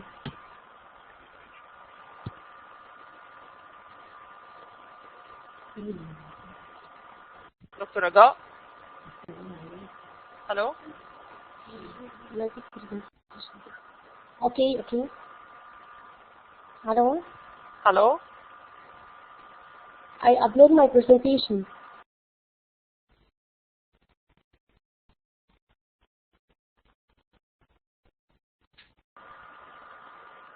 Hello. Just a minute. Yes, I upload my presentation. Start, yes.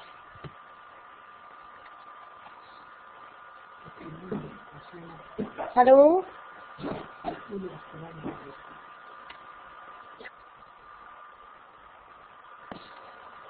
But I upload my presentation. Yes, please start. Okay.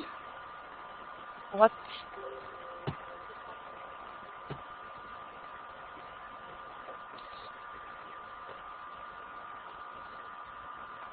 Yes, please.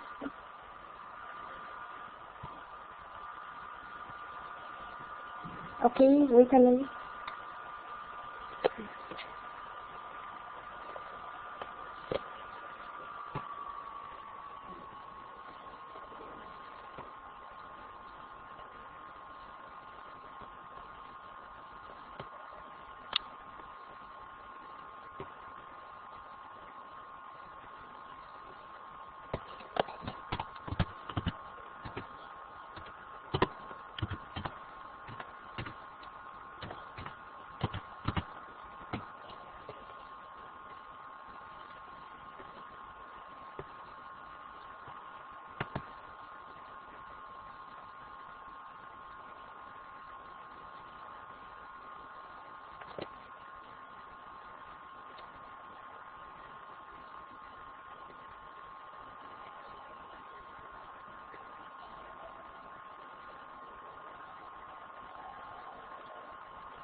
Okay.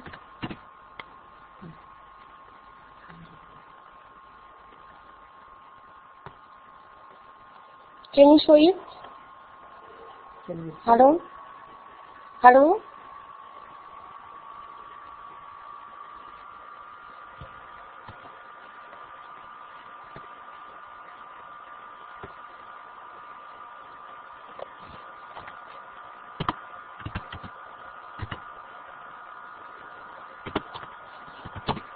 Hello? Can you hear me?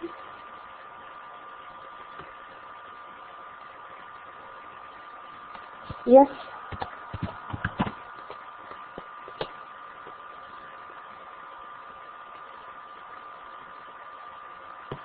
But no sound.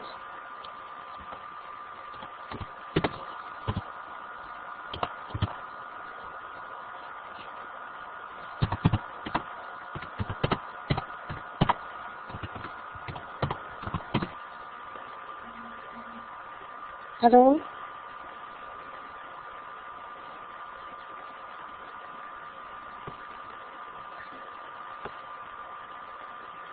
Yes, hello. Raja, can you hear me? Hello? Hello. Raja, are you able to hear me? Okay, good. Your presentation is already loaded. Yes, we can see it, and Yes, you can yes, see it. I Your will. presentation is ready. You just need Yes. to use see my the arrows at the right top corner of the blackboard. Yes, you see my presentation. And you can start now. If you can control your presentation, Okay. you can change the slides. You can start now, please.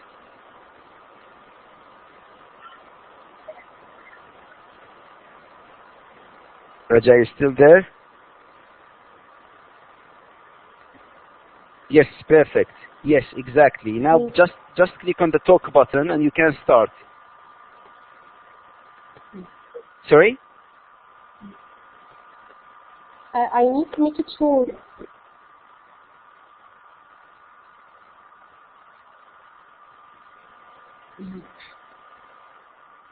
You want again, sorry, what? I wanted to make it sure. Please go ahead. Hello? I wanted to make it sure.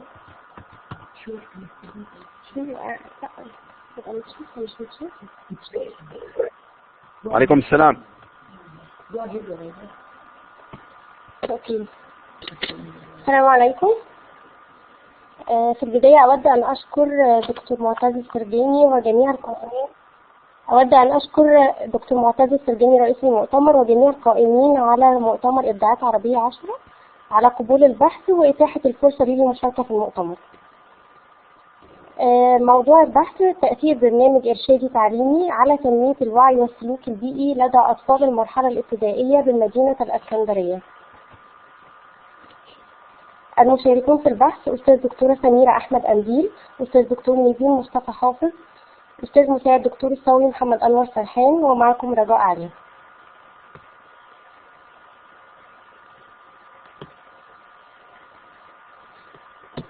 تعتبر مشكلات البيئة والقضايا البيئية من القضايا الملحة محليا وإقليميا ودوليا بما تتميز به من تشعب وتأثير على كافة مناحي الحياة. لذلك فهي لا يمكن إغفالها أو التهاون معها، خاصة أن ما تعاني منه البيئة حاليا قد يكون أقل وطأة مما هو متوقع أن يكون عليه الحال في المستقبل إذا استمر الحال على ما هو عليه.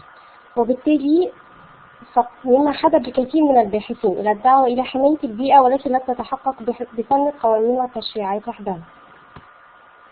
فاستمرار انخراط البشر في السلوكيات الضارة بالبيئة على المستويات الفردية والمجتمعية ساهم في إحداث العديد من المشاكل البيئية والتي أصبحت تهدد حياة البشر.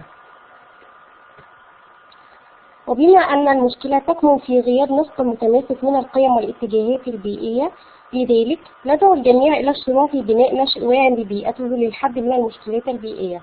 فهناك ضرورة إلى الانتباه إلى الجانب الوجداني والمهاري لطبيعة العلاقة القائمة بين المجتمع والبيئة، وذلك بالاعتماد على البعد التربوي في المدارس وخارجها.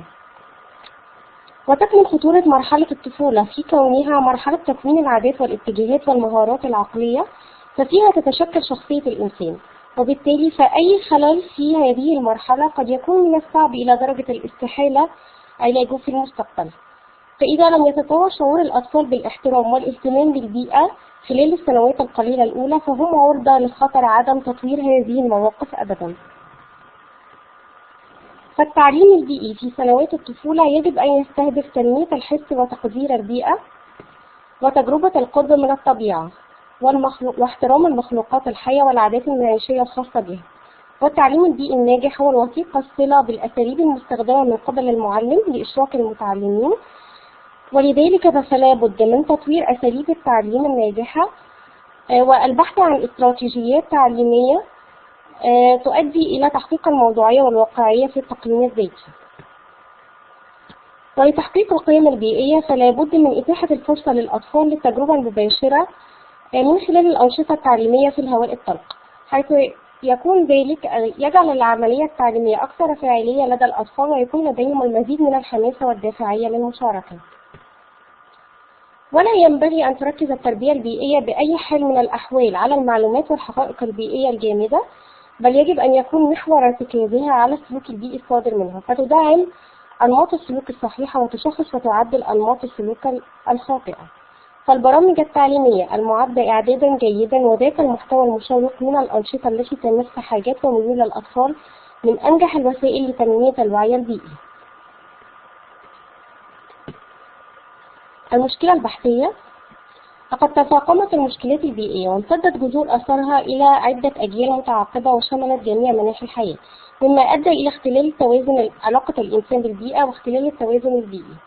ويشير تقرير التنافسية العالمية أن ترتيب مصر هو 115 على مستوى دول العالم من أصل 138 دولة مشاركة في التقرير، بينما سويسرا وسنغافورة والولايات المتحدة الأمريكية كانت في المراتب الثلاثة الأولى. أما على مستوى دول الشرق الأوسط والدول العربية فكانت الإمارات العربية المتحدة في المرتبة الأولى. ولأن المشكلات البيئية هي مشكلات سلوكية في المقام الأول وأخلاقية إلى حد بعيد، لذلك يدعو الجميع إلى التربية البيئية المعاصرة والتي أصبحت ضرورة حتمية لتحقيق الوعي البيئي المنشود. وبما أن المدرسة هي المصدر الثاني بعد الأسرة في تكوين الوعي، وهي المصدر الأهم في ترسيخ السلوك البيئي القويم، ونظرا لعدم وجود مقرر مستقل في المناهج المصرية لتدريس التربية البيئية كذلك قصور محتواها في المناهج الدراسية، من هنا تبرز مشكلة هذه الدراسة، وهي ضرورة وجود وسيلة ملائمة لتنمية الوعي البيئي لدى الأطفال على أن تتناسب هذه الوسيلة مع المرحلة العمرية لهم وفقا لاحتياجاتهم وقدراتهم. الهدف الرئيسي للدراسة هو دراسة تأثير برنامج إرشادي تعليمي على تنمية الوعي والسلوك البيئي لدى أطفال المرحلة الابتدائية، وتنبثق منه مجموعة من الأهداف الفرعية: دراسة خصائص الطفل والأسرة بالعينة التجريبية، دراسة الوعي والسلوك البيئي وإدراك الأطفال بالمشكلات البيئية، دراسة وعي وممارسات أطفال العينة فيما يختص بحق الكائنات الحية والمحافظة على الممتلكات العامة، بناء وتطبيق برنامج إرشادي تعليمي منبثق من نتائج الدراسة الميدانية يهدف إلى تنمية الوعي والسلوك البيئي والحفاظ على الممتلكات العامة لدى عينة تجريبية. Sorry, let me interrupt you for a second here. التعليمي للبرنامج الإرشادي. Raja, hello, you can hear me? الأسلوب البحثي. Okay, we only unfortunately have 5 minutes left, so I appreciate if we can just give us a small brief, not the slides, just give us a small brief about the idea you want to talk about and the solutions, and so our attendees here can have a small idea about what we are talking about, if that's possible, because unfortunately we run out of time and we have 5 minutes only left. Appreciate if you can do that.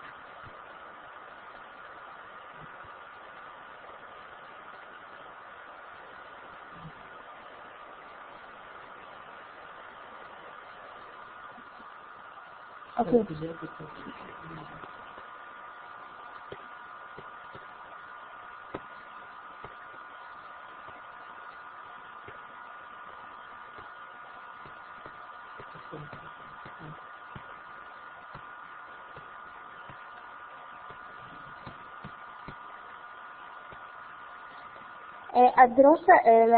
الدراسة تنقسم إلى جزئين، دراسة ميدانية ودراسة تجريبية. بالنسبة للدراسة التجريبية فقد تمت من خلال تنفيذ برنامج إرشادي تعليمي. منهج البحث اتبع المنهج الوصفي والتجريبي في الدراسة، وتم اختيار فصل من فصول الصف الرابع الابتدائي بمدرسة السيد محمد كريم. قوام العينة 37 تلميذا وتلميذة. الهدف الرئيسي للبرنامج الإرشادي هو تنمية الوعي والسلوك البيئي الصحي لدى أطفال المرحلة الابتدائية. تم البرنامج في 4 وحدات تدريسية واشتمل على 67 جلسة، مدة كل منها 45 دقيقة. استراتيجيات التدريس المتبعة في البرنامج منها الإلقاء والتعليم المدمج والاستقصاء والتدريس باستخدام الألعاب التعليمية. وقد تم ابتكار مجموعة من الألعاب التعليمية منها السلامة الغذائية، المحاكمة البيئية، السلم والثعبان البيئية. كذلك تم تصميم مجلة تعليمية إرشادية بعنوان العالم الجميل يبدأ بك، وتكونت من 7 أعداد مصورة، وهي النظافة الشخصية، البيئة من حولنا، تلوث الهواء، تلوث الماء والغذاء، التلوث الضوضائي والتكدس السكاني، ترشيد استهلاك الماء والكهرباء، كيف أساعد مجتمعي وأحمي كوكبي. كذلك تم تصميم العديد من العروض التقديمية باوربوينت لبعض الدروس، منها تلوث الهواء وتلوث الماء والبيئة من حولنا. تم تقييم البرنامج الإرشادي من خلال تقييم قبلي وتقييم بعدي وتقييم مرحلي. التقييم المرحلي تم من خلال تنفيذ كل استبيان من خلال قبل تنفيذ الوحدة وبعد تنفيذها، كذلك من خلال أسئلة بمجلة العالم الجميل يبدأ بك. التحليل الإحصائي أجريت المعاملات الإحصائية التالية على العينة التجريبية، وهي النسبة المئوية، المتوسط الحسابي، الانحراف المعياري، اختبار كي تيست ومعامل مربع كول أو معامل مربع إي تأسف. أهم نتائج الدراسة التجريبية: تم تقييم تأثير البرنامج الإرشادي التعليمي المنفذ على مرحلتين. المرحلة الأولى وهي التقييم المرحلي، حيث تم قياس مستويات وعي وسلوك التلاميذ من خلال تطبيق استبيان قبل تنفيذ البرنامج وبعده، وخلال تنفيذ البرنامج من خلال أسئلة مجلة العالم الجميل يبدأ بك. يتضح من الجدول التالي دلالة الفروق بين متوسطات درجات الوحدات التدريسية والمجموع الكلي في الاختبارين القبلي والبعدي، وكما هو موضح الفرق بين المتوسط والانحراف المعياري قبل تنفيذ البرنامج وبعد تنفيذه. كما يتضح أن قيمة تي تيست لجميع الوحدات التدريسية كانت معنوية عند مستوى احتمالي 1 من 1000. يتضح أيضا من الجدول التالي والذي يوضح دلالة الفروق بين متوسطات درجات اختبار القبلي والبعدي باستخدام الاستبيان وإجابات أسئلة المجلة، أن جميع قيم تي تيست كانت معنوية عند مستوى احتمالي 1 من 1000. يوضح الشكل التالي التقييم النهائي للبرنامج الإرشادي من خلال توزيع تلاميذ العينة التجريبية تبع لمستوى الوعي البيئي قبل وبعد تطبيق البرنامج الإرشادي. وكما هو موضح اختلاف نسب الوعي المرتفع قبل تنفيذ البرنامج وبعده. ففي الاختبار البعدي مثلا النظافة الشخصية 100%، المشكلات البيئية 94.6%، والوعي الكلي 91.9%.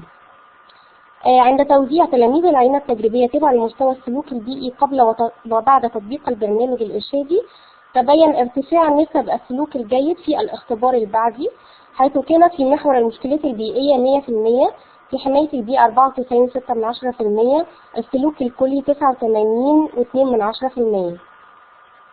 يوضح الجدول التالي دلالة الفروق بين متوسطي الوعي والسلوك لمتغيرات الدراسة التجريبية. جميع قيم في تيست معنوية عند مستوى احتمالي 5 من 1000، في مقابل في محور الوعي والنظافة الوعي بالنظافة الشخصية كانت القيمة المعنوية عند مستوى احتمالي 1 من 1000. أبرز التوصيات: ضرورة تطوير المناهج وإدماج المجلات البيئية التعليمية لما تدخله من متعة وإثارة على العملية التعليمية، وكذلك مساعدتها للأطفال على حب الطبيعة وتقدير البيئة. تدريب المعلمين على التدريس باستخدام الألعاب التعليمية. تضمين التربية البيئية في المقررات الدراسية الأساسية، وكذلك المناهج كالتربية الفنية والموسيقية والرياضية. مخاطبة وزارة التربية والتعليم لتطوير المناهج وتطوير المعلمين والعملية التعليمية، وكذلك استراتيجيات التدريس. دعم المدارس الابتدائية بالوسائل التكنولوجية والتقنيات الحديثة والوسائط التعليمية. إعداد دليل لكل من المعلم والأسرة يتضمن أسس التربية القويمة وكيفية المحافظة على البيئة. تضمين عملية التقويم بمراحلها المختلفة لكل من المعلم والمنهج والطالب في العملية التعليمية. عقد ندوات وورش عمل تضم التلاميذ وأولياء أمورهم ومعلميهم لتوعيتهم بأهمية التربية البيئية. تنمية الحس البيئي والمسؤولية البيئية من خلال وسائل الإعلام المختلفة، وبذلك تتحقق التربية البيئية والمحافظة على البيئة من هواء وأرض وماء والحياة بأكملها. وتتحقق مقولة مهاتما غاندي Education for life, education through life, education throughout life. شكرا. شكرا ليكي، ألف شكر يا رجاء. الو، أنا عايزة أتأكد تاني من حاجة. أنت أيوه رجاء سامعيني؟ ألو. شكرا ليكي. أنا بس أنا عايزة أعترف بحاجة، إن البرزنتيشن مش بتتعمل شو، فبالتالي مفيش أي أنيميشن ظهرت. ألو ألو. شكرا دكتورة ميدة. هو في بس مشكلة إن البرزنتيشن ما كانش بيتعمل لها شو، فاضطريت إن أنا أعرضها مباشرة. شكرا، إحنا شفنا معظمها للأسف. إحنا كمان كان عندنا connection problem. سامعيني حضرتك؟ شكرا يا رجاء، إحنا شفنا معظم البرزنتيشن خلاص. ميرسي جدا. تمام تمام تمام، شكرا لحضرتك. شكرا.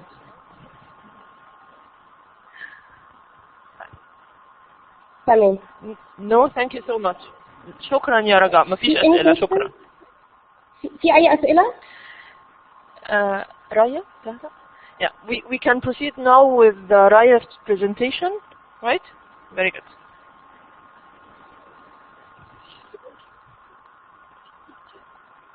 شكرا.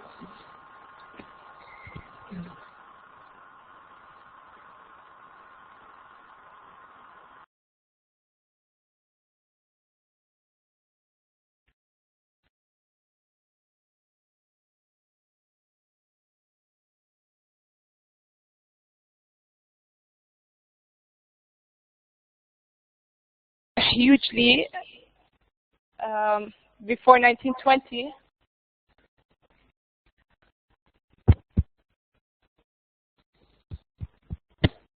I can go on, right? No problem.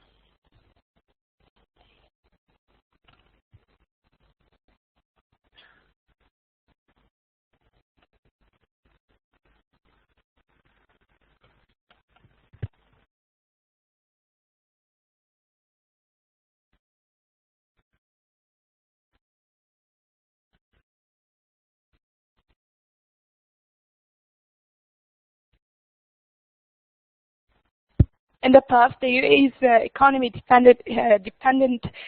depended hugely on fishing and pearls industry until 1920, when this industry fell. Later on, around 1950s, it was the oil revolution. To be specific, the first oil was first discovered under an old pearl bed in the Arabian Gulf around 1958.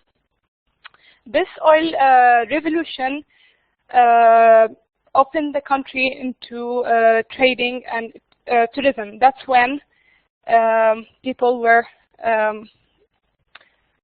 attracted to the UAE from all over the globe. Well, in addition to this, with this oil industry, there was a huge, and pardon me, there was huge urbanization. With the urbanization comes consequences. The UAE's environment was influenced in a good and bad way by urbanization.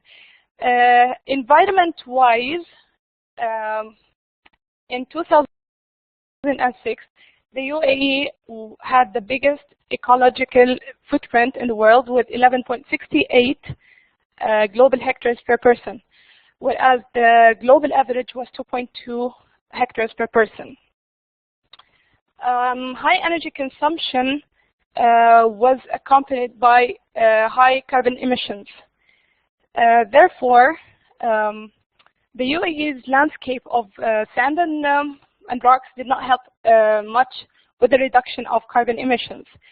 Therefore, thanks to the Emirates, it tried a lot to put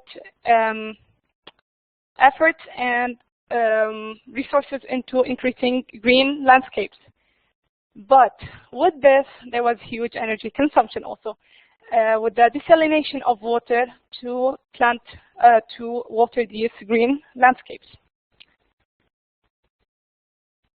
For this research, I questioned people from Abu Dhabi to ask them about their day-to-day habits that influence the environment. Therefore, to acknowledge and address these issues. It was a small-scale study, and in addition to finding about these day-to-day areas, I tried to figure out the key actions to improve the environment, and finally prove that change is possible and it can happen. For the methods, it's a cross-sectional study that determined the presence or absence of eco-friendly actions. Okay.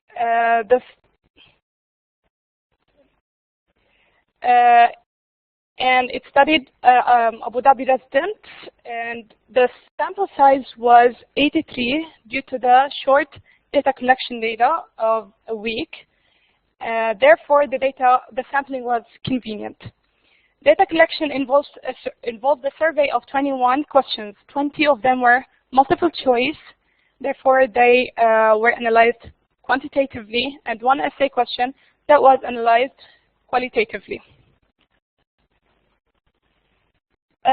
For the results showed different responses. Few of them supported the environment and few did not. Obviously, the ones that supported the environment had an obvious effect to people. For example, electrical and water bills. People were very aware of this, and they tried to reduce their consumption so they don't pay much.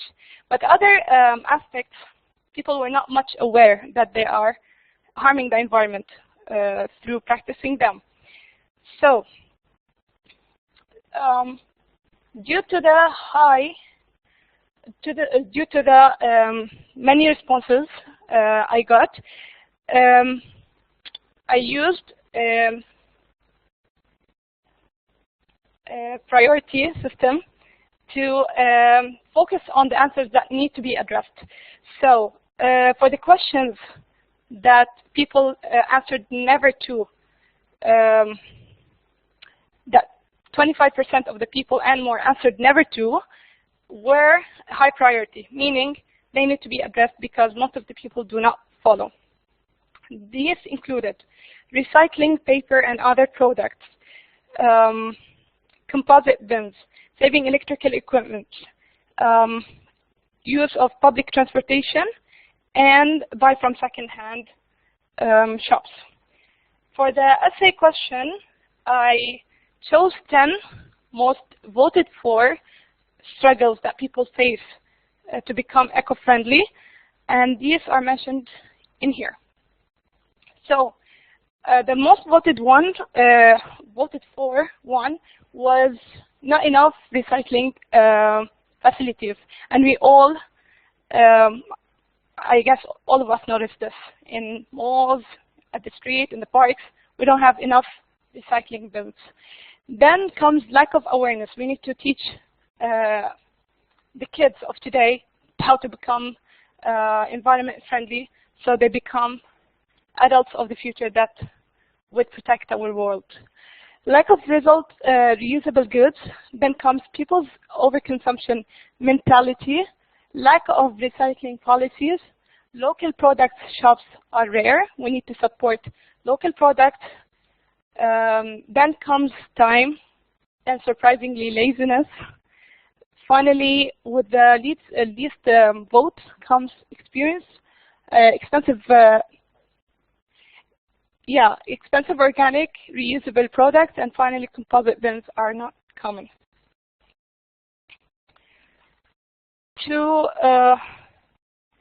For us to apply change, we need to focus on the recommendation I'm going to get to, but also we can look at successful stories that can teach us a lot on how to become more environment friendly. First, there were 10 eco-friendliest cities. There was an article that mentioned 10 most eco-friendly cities in the world, and these were the top 3. First, Copenhagen, Denmark, was voted as the first or the friendliest city in the world.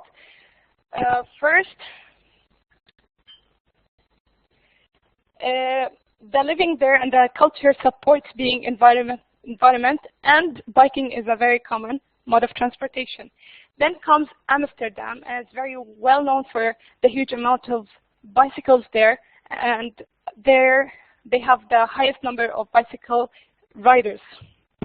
Finally comes my favorite, Stockholm, Sweden. Well, they have a very good waste management system that all over the world, all the countries in the world are looking at. Less than 1% of their waste goes to landfills, and the rest, half by half, are recycled and used for energy production. And funnily enough, they import waste from other European countries because it's a very good source of clean energy. As conclusion, one of the main environmental issues in Abu Dhabi and the UAE in general were lack of eco-friendly practices within the community, shortage of governmental laws that enforce these practices, low usage of energy efficient bulbs and appliances, lack of recycling bins, low preference for second-hand market, mainly because of the well-known luxurious lifestyle here. Finally, for the recommendation, as it shows here, change can be achieved through charges on plastic bags at supermarkets. This is mainly seen in Europe. You go to the supermarket. If you want a plastic bag to put your stuff in, you have to purchase it. Otherwise, just bring your reusable shopping bag. Recycling bins should be everywhere. Enforce waste segregation by law. Promotion saving energy. Better public transportation. Support second-hand shops. More support to local products. Awareness campaigns. Creating supportive culture. And finally, establishing laws that enforce environment-friendly behaviors. Any questions?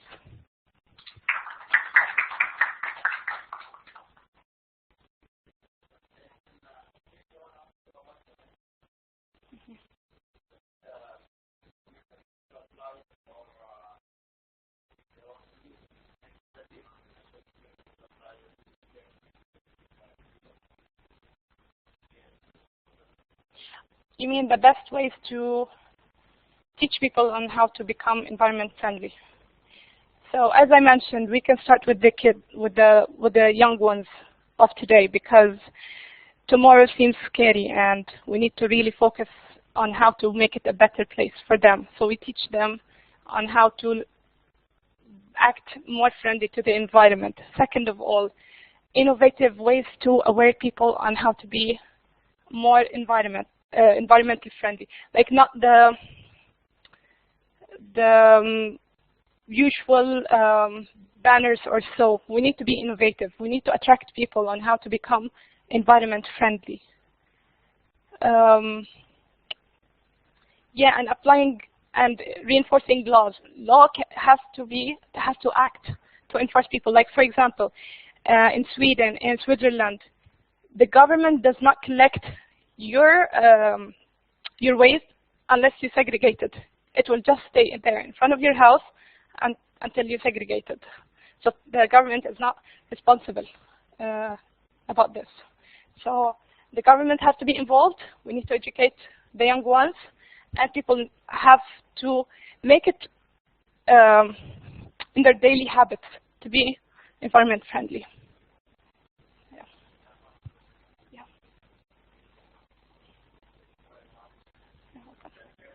Yes, yes.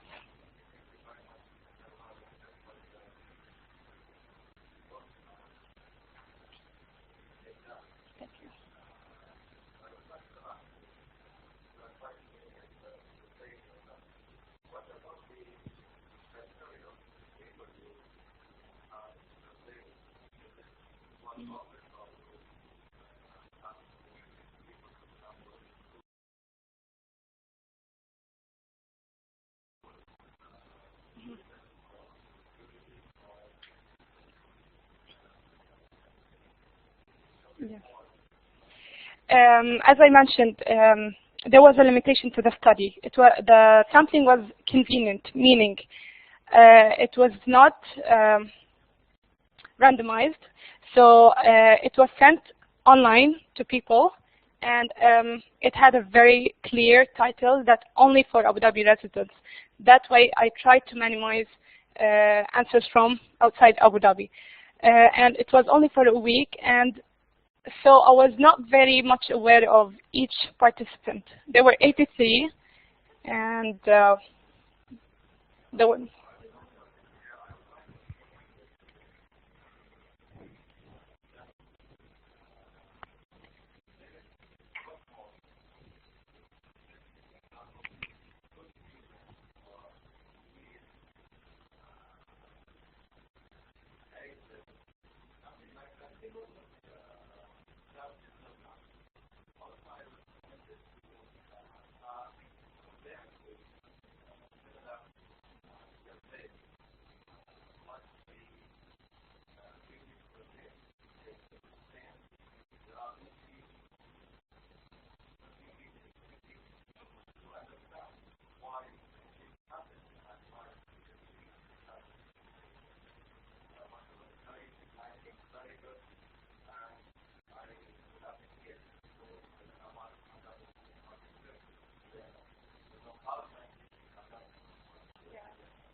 I actually agree with you.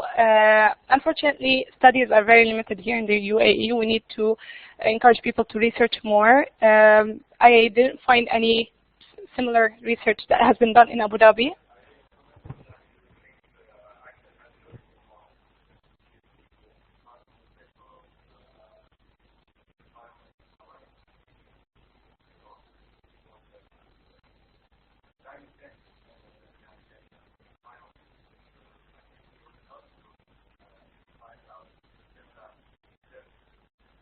That would be great. Thank you. Thanks. Yeah.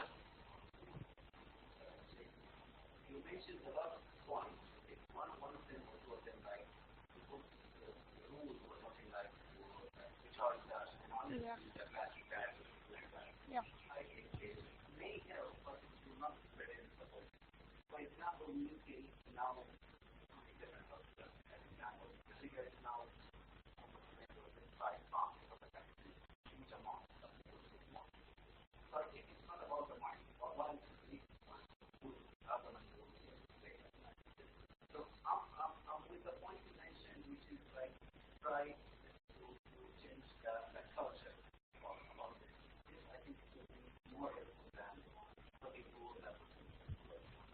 I agree with you. Some of these recommendations would have higher or bigger influence on the culture definitely. But these are just recommendations, and few of them would really have small impact, but really meaningful one.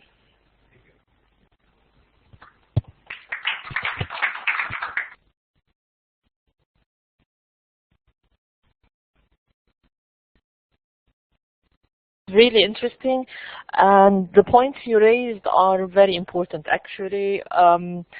Changing behavior is definitely very, very difficult, and it takes a lot of time, and we cannot really afford to wait until behavior is changed.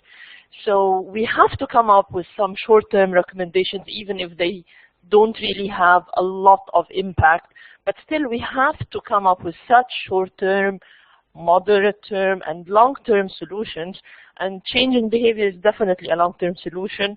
And you were absolutely correct. We have to start with very young children. You have to embed the correct practices and the environmental friendly practices while they are still growing, and not wait until they are adult with well-established habits and practices and then try to change them. That's very difficult to do. Thank you very much. And Stella, will you excuse me to have Dr. Conrad first? Will you please? He wants to stay last. He has 2 presentations, so yeah. If you're ready, yes. Thank you very much. This is actually a very interesting topic, and I for myself, I'm very keen to see what you mean by sustainable slowness. So let's hear about it. Thank you. I don't know what I mean by that. Let's find out.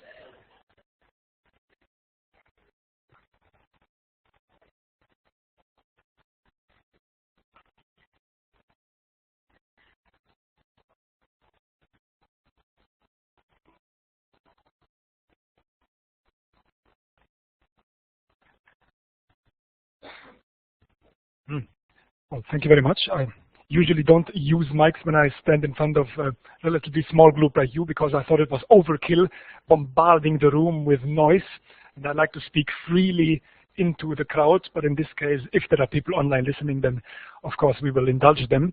Thank you very much for the previous presentations. I really like to listen to you. It is hard to follow up, so this will be just trying to stay and maintain the level of the presentations that we have heard so far. So I'm trying to come from a slow perspective. Our world is very fast-paced. Everything goes faster and faster. My students always teach me that the communication and the distraction that they suffer from in the classroom by using their online machines while the teacher is talking is at a faster and faster pace. I have found something which might actually turn this around and do something for environmentally friendliness, environmental protection, and environmental climate change in a slow way. Let's see how that and whether that works. By the way, I teach energy, sustainable energy and environment and climate change at the American University in the Emirates, AUE, in Academic City. So I've introduced this topic also with my students, and they love the fact that finally a teacher is slowing things down in order to enhance learning. What is this all about? Slow tourism is a movement that maybe started about a generation ago, when destinations and tourists found out maybe we can get more benefit and depth out of the tourist travel experience by taking things slow. Slow doesn't necessarily mean slow in pace or slow in movement. Something else is what slow means in this context. For example, slow food, slow cities, the Italian città, slow movement, slow city. So just looking around instead of running from one place to the other, trying to cover the maximum mileage in a short amount of time. The typical American tourist who comes to Europe and say, it's Tuesday, so it must be Belgium, or the Japanese tourist who just tries to get the maximum coverage of pictures. This tried to slow the pace, increase the relaxation, maximize individual value, get in touch with traditional local cultures, and thereby actually enlarging the experience of tourism. And this has also recently attracted scholarship. Now there are books published about, well, slow tourism, trying to show what this could be all about in order to enhance tourist experience. Here are a couple of pictures which try to find some of the means of this slow tourism. Here is a man who has probably walked to the train station. He can take the train. He can also board his bike. And yes, he can take the children's buggy as well. Boats on a lake. All seems very romantic and very individual and rare. But no, they put up signs for this. So slow tourism is actually becoming an industry. And with an industry, scholarship is classifying slow tourism and says, okay, what does it mean and how can it benefit the environment or even the industry as such? Of course, walking on foot. It's a natural thing to do, especially in cities like Abu Dhabi and Dubai in the middle of the summer, because we all love to sweat. No, of course not. That's not what you do. But in some places in the world, you can actually do that and enjoy it without killing yourself. The bicycle, yes, again, in other places, not probably the UAE. It is physical, flexible, and social because we can actually talk while we try to avoid crashes on the bicycle lane. The train, of course, is the classical example. The train, is it a slow tourism mode? There is the Shinkansen bullet train in Shanghai, which goes at 500 miles per hour. It's basically a plane on rails. But of course, what they mean, and this shows again, slow tourism is not necessarily slow in movement. It's slow in other things. It's slow in the sense that we save energy, that we can do this in a very environmentally friendly way, and we can combine the speed of the travel with the meeting, the seeing, the relaxation, the socializing, and many other things. So this shows maybe best that slowness is meant in a different way than velocity. Yes, buses, coaches are cheap, but not so comfortable, and boats are maybe the best of all things, except that in order to get to this boat here, probably people had to take a train, a car, a plane first. So we can also already see that slow tourism is a complex mesh and network of other ways of enabling slow tourism, which is exactly why this area is so interesting. It is not a simple answer, but it is an active, combined answer of many different aspects and efforts. First of all, what does slow tourism mean? Well, we actually stop and stay and study local food, culture, cuisine, or my favorite, language. I've stayed a couple of years now in the Emirates, and all my Western colleagues who stay with me, when they talk among themselves and say, oh, how much Arabic have we learned in this time that we're here in this country? I can bet my life on it that almost always they say less than 10 words in 10 years. So then I'm the only one showing off and say, أنا أدرس العربي في مركز اللغة في المركز التجاري في دبي مرتين في الأسبوع. So I show them that in a couple of years I have become halfway fluent in the language, and when they ask me why, well, I tell them that's the meaning for me. I came to this place not just as an academic tourist to teach some people in the Middle East badly in need of Western influences. No, on the contrary, I came here as a student first, as a teacher second. So slowness means, yes, fast learning, but slowness in the engagement with local culture. And that's maybe what we could do with the local population. We might be really learning something about the place instead of just passing through, taking pictures. Attitudes. What is it on the inside of the tourist that makes slow tourism worthwhile? Well, yes, the journey is now not just a destination to be ticked off on a list, but actually is the means of travel, the part of the pleasure, seeking out the unexpected, wherever we might find that. This reminds me in the recent Tom Cruise movie, Mission Impossible, when he is first running through Shanghai and then he's climbing Burj Khalifa. By the way, those shots were taken without any Arabs. Have you noticed? There is no Arab Kandura in the whole Mission Impossible, but there are plenty of Western suits. So much for local engagement of blockbuster movies. So he's running through a road like this, running action, exactly the opposite of slow tourism. He does it for the sake of action. We do it for the sake of real engagement with local communities. So you see where the slow tourism is going. It is meant really to be a deep, a meaningful engagement. And now it's where the environment comes in. Some people say, wow, wonderful. Slow means green, because whenever you don't take the car, then you save the environment. Oh yes, when you take the bike, you don't pollute anything. Not necessarily, because slow doesn't have to say green. Green tourism, that means protecting the environment. Slow means, yes, we could be green, but that's not even our prime intention. We want to have the people first, and by doing that, we will protect the environment as a consequence. We don't even need to declare that as our goal. Car? Can a car be slow tourism and environmentally friendly? That seems like the total oxymoron, meaning contradiction. Yes, except when the speed is slowed down. Car is not very fuel efficient, not very environmentally friendly. We need to really maximize the load of a car, which is, of course, what most of my students never want to do. When I suggest to them, all of you three, drive home together, please, for the sake of the environment. Thank you. My car is as big as your apartment, teacher. I don't need to do that. They are right.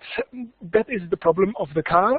And we study this with my students in the course Sustainable Energies. We are trying to find fuels which could, and might make cars more environmentally friendly. The whole environmentally friendly tourism business, or in general the environmentally friendly politics, are of course discussed in the context of low to no carbon emissions, which is everything that reduces the footprint or distributes the footprint better among the output that you already produce. So now we see that, for example, even within a destination, we can still waste a lot of energy and produce a lot of exhaust CO2, for example, by, yes, going there by bicycle and then driving around in a luxury limousine in order to see all the sights.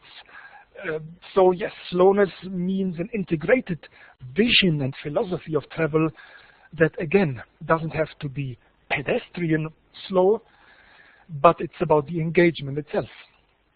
So where is slow tourism going now that we know the modes of the engagement, the philosophies, the attitudes, the different ways of being slow yet rich in experience? Some people say it will remain a market niche of alternative tourism. Some people hope that it will enter the mainstream of local, global, worldwide tourism. And some people will say it depends on the area of the world. Surely in Dubai there will be lots of people walking around, ditching their cars, taking the bicycle and using kayaks to go in the canal between the sea and the Burj. No, not really. So probably this area of the world is not so suitable for it, but I think your government makes all the efforts. They have connected recently, they made the new canal. That is surely not a way to put ocean liners there, but to have some really nice, environmentally friendly engagement, different than just driving through with a car. Now we actually have to slow down to experience Dubai city center more. So I believe, yes, even the UAE, even Dubai, even with Ski Dubai, the most environmentally intensive CO2 carbon footprint terrible place on the planet. Even there, they're discussing, by the way, in Dubai Mall how to make Ski Dubai more environmentally friendly. I talked to the manager and he said they're discussing several ways of reducing their carbon footprint. Sounds very promising. So far for the slowness. That would be a niche, a limited place of the world to be, had not some really heavy polluters, industries, and tourism branches found out about the slowness and said, maybe we can make this work for ourselves. And maybe one of the biggest polluters of the planet, airline industries, said, could this work for us? Why did they do that? It seems against their interests because they are happy polluting as long as they're flying and people are paying. But with global politics going towards the environmentally friendly route, Kyoto Protocol signing, everybody except the United States maybe, airports have come under pressure too. People have realized that they are the biggest polluters, putting up all the, what are they called, the greenhouse gases up there in the sky, which destroy our ozone layer and cause us skin cancer and so on. They needed to react. People started to buy tickets according to the airline's environmentally friendliness. Emirates, by the way, doing a good job trying to be on top of things there. Qatar Airways also. So the problem with airlines, however, is that they are depending on a complex network of national country regulations, where they land and where they take off, airports themselves. Airports, it's not our business to protect the country, it's the airlines and the airplanes business to install filters and so on.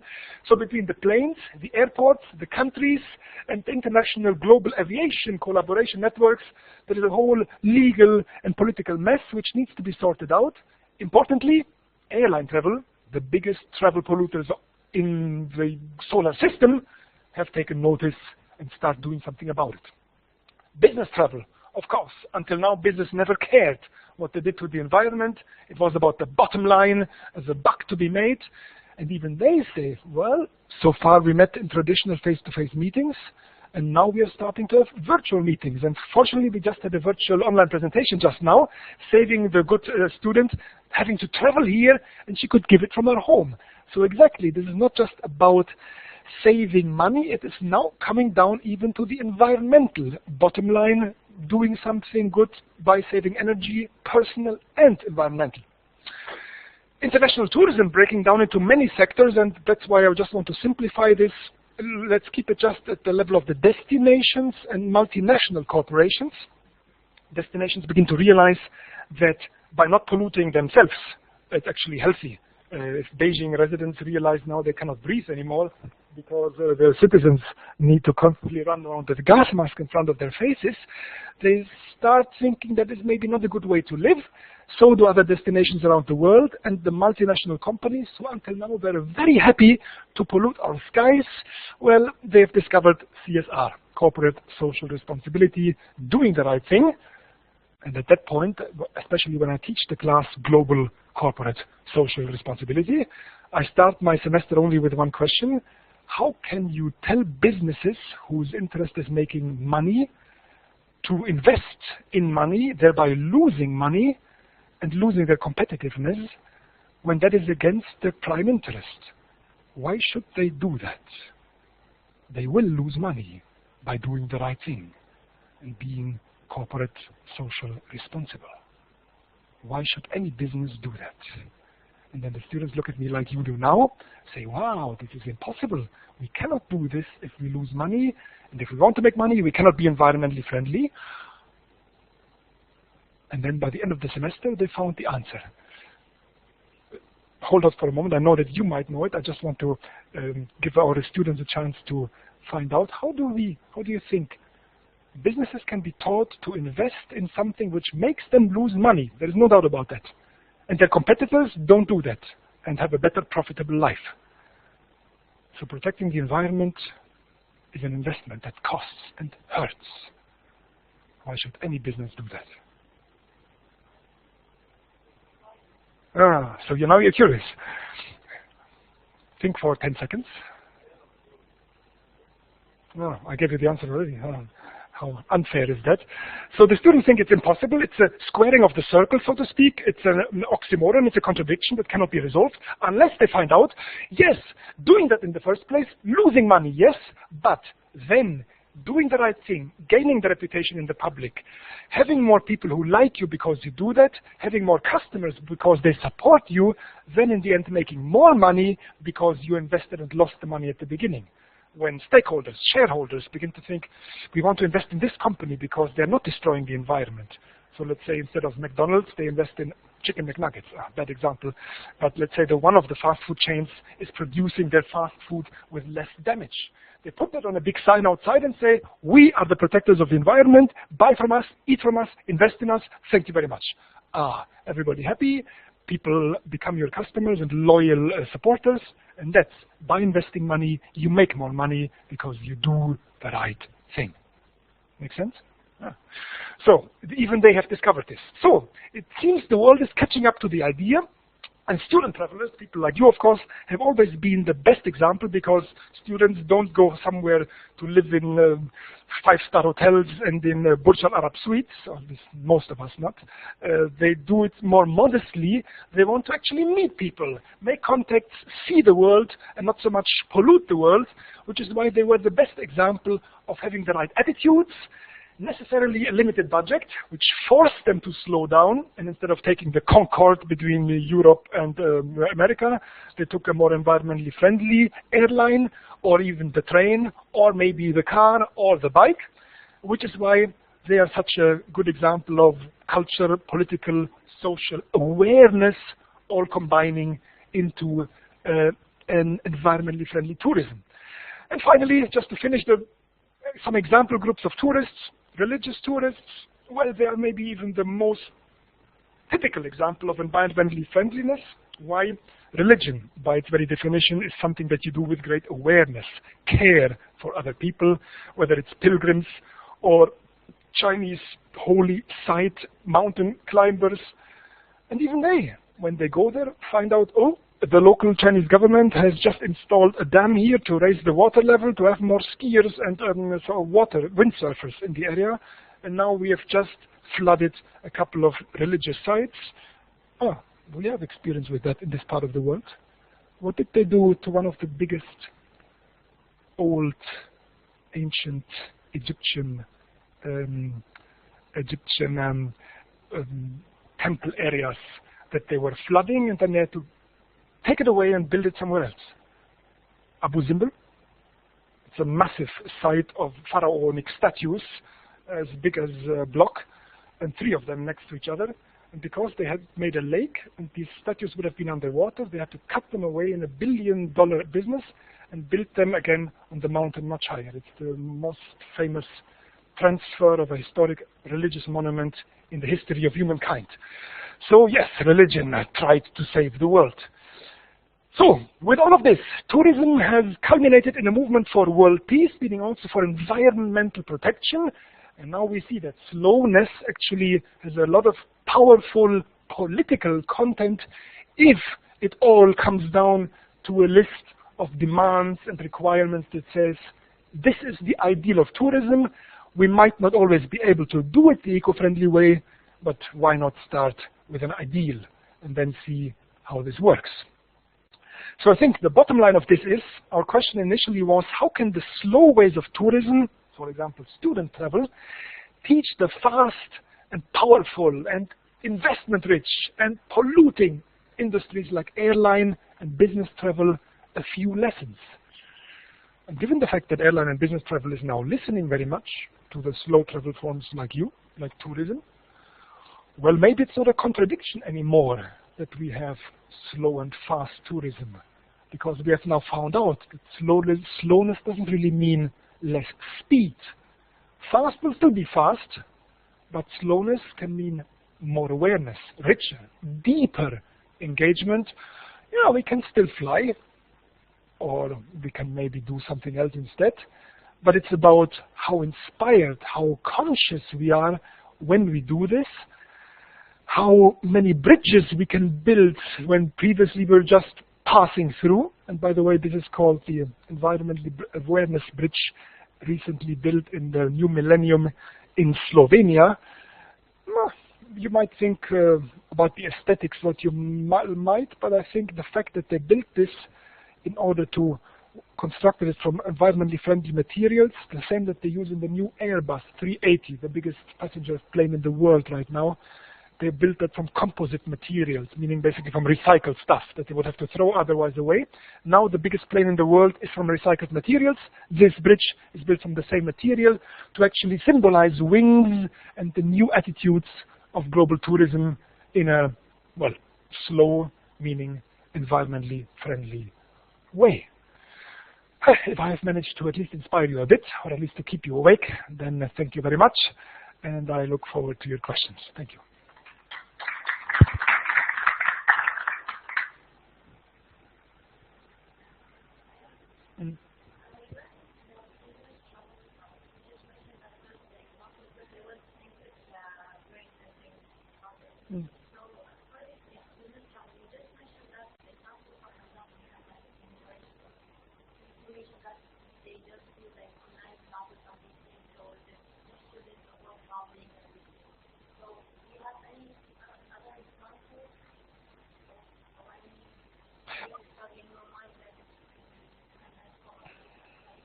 I think the one presentation that we just heard before from the student who gave it from her home with some technological problems, but which were fortunately solved then due to our expertise, that was a very good example.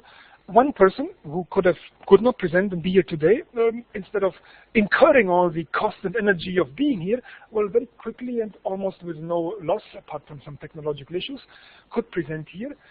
If business people, instead of doing the typical, boarding Air Force One, the President of the United States boards the biggest plane in the world and meets his fellow heads of state somewhere else, what a waste. I mean, couldn't you just pick up the famous red phone and call Vladimir Putin and settle the issue right there, instead of putting out tons and tons of CO2 into the environment? So just a simple example, instead of these very user-heavy business meetings, if business can save some of their expenses and production of waste, well, they were the ones who usually were very famous for doing that.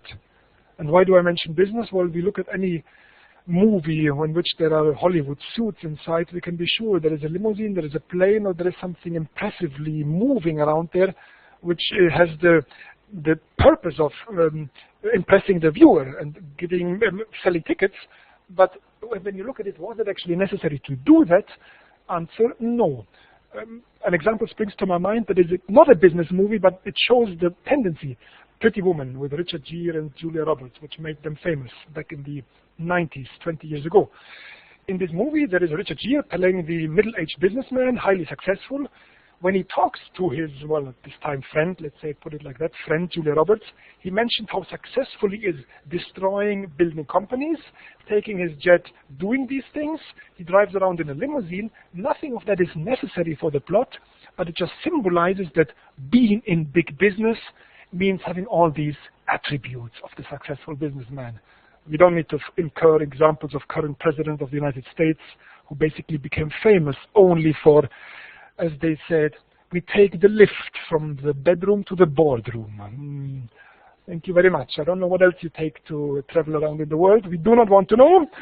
But yes, was it necessary? Let's not this. And by the way, he's exactly the one who is not signing the Kyoto Protocol, because with the argument that jobs are lost. And then, by the way, even my students say, is this really an argument? And I have to pass this on to the students here.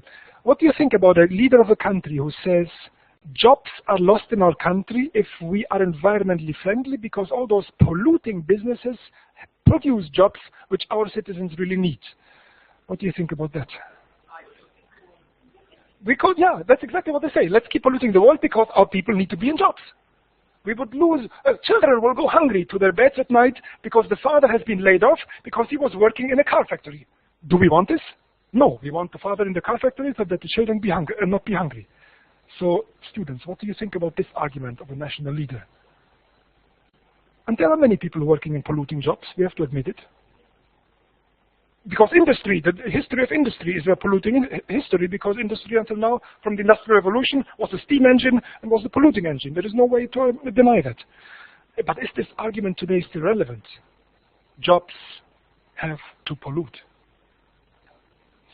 In our class of environment and climate change and energy, we teach the solar energy and all the other alternative energy ways. So then my students say, yes, let them change into more environmentally friendly jobs, even with some educational measures. But once they do that, we have environmentally friendliness, we still have the jobs, we still have the children not going hungry at night, and we save the planet. So slowness, again, not in the sense of less speed, but more technology, more knowledge, more sophistication, more environmentally friendliness. Oh, thank you. I will run for it again next time immediately. And since Donald Trump has only artificial hair on his head and mine is real, I think he has no chance. Yes. That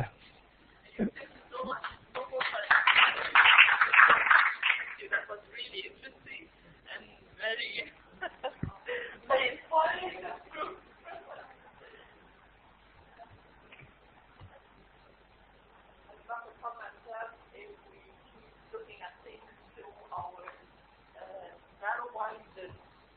Old way of thinking without being innovative about progress and environment that we may things again and again. And also in not something we're not present. Right?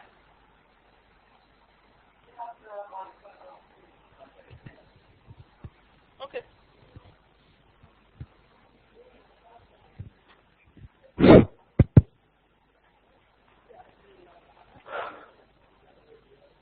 Assalamu alaikum.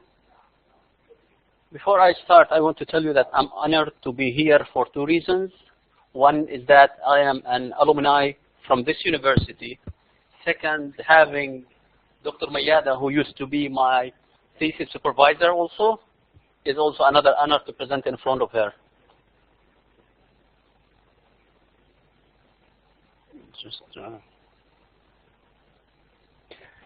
The topic of my presentation is the evaluation of the environmental status of Zone 35 in Musafah Industrial Area. I'll explain that to you in details. First, I want to thank my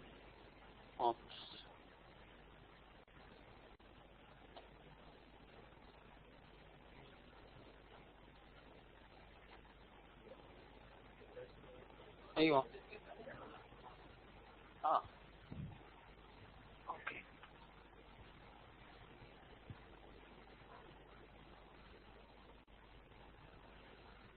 I want to thank all the co-authors that helped me in doing the field work for this study. You would see that the authors are from two organizations. One of them is EAD, Environment Agency in Abu Dhabi, is the competent environment authority responsible for environmental protection and enforcing the environmental regulations.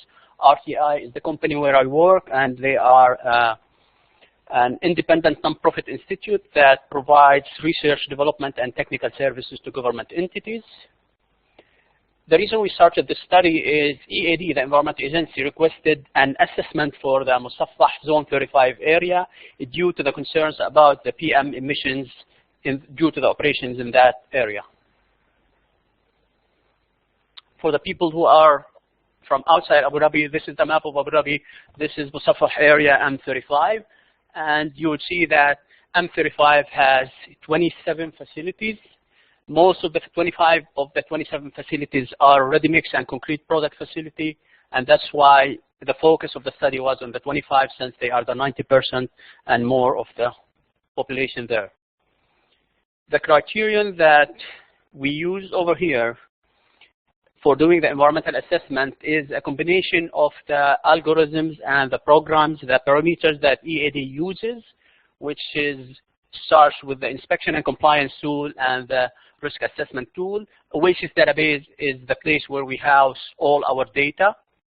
The inspection and compliance tool allows, so EAD does inspections to industrial facilities, and the inspectors would go to verify that the facility is complying with the environmental laws and regulations.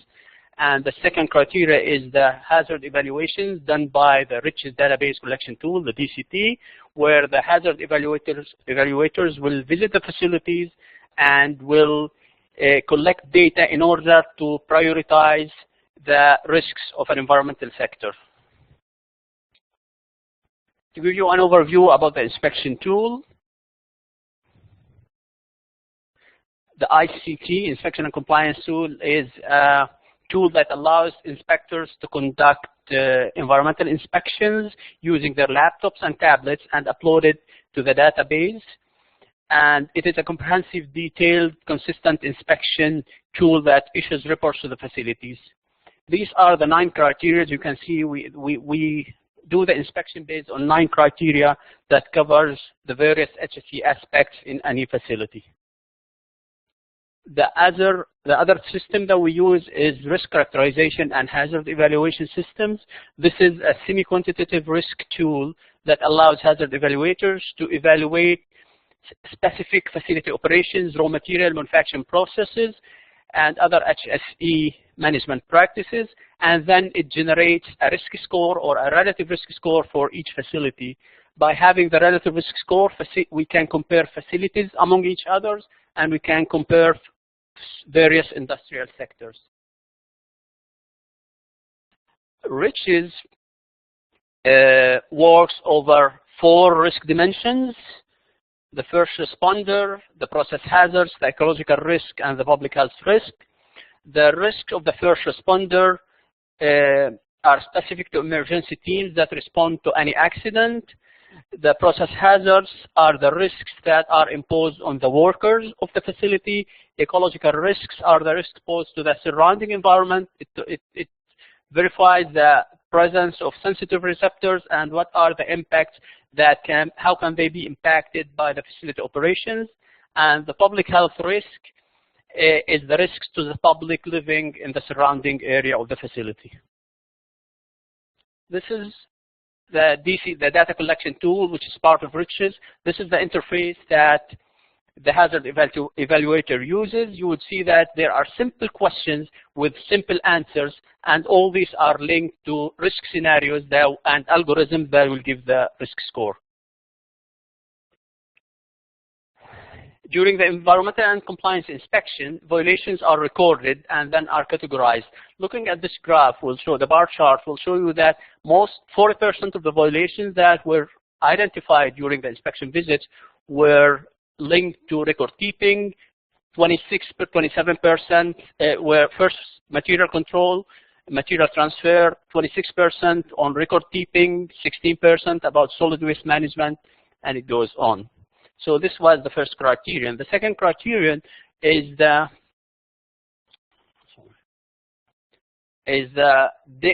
outcome of the first responder risk assessment.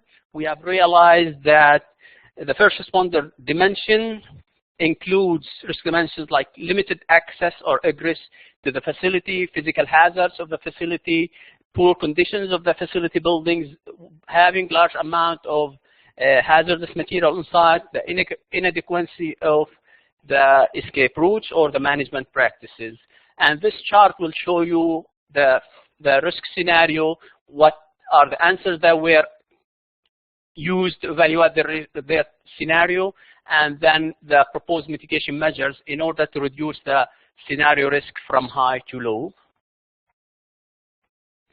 The other chart evaluates the process hazards for the facility. The potential process hazards for the concrete product plants were fugitive dust.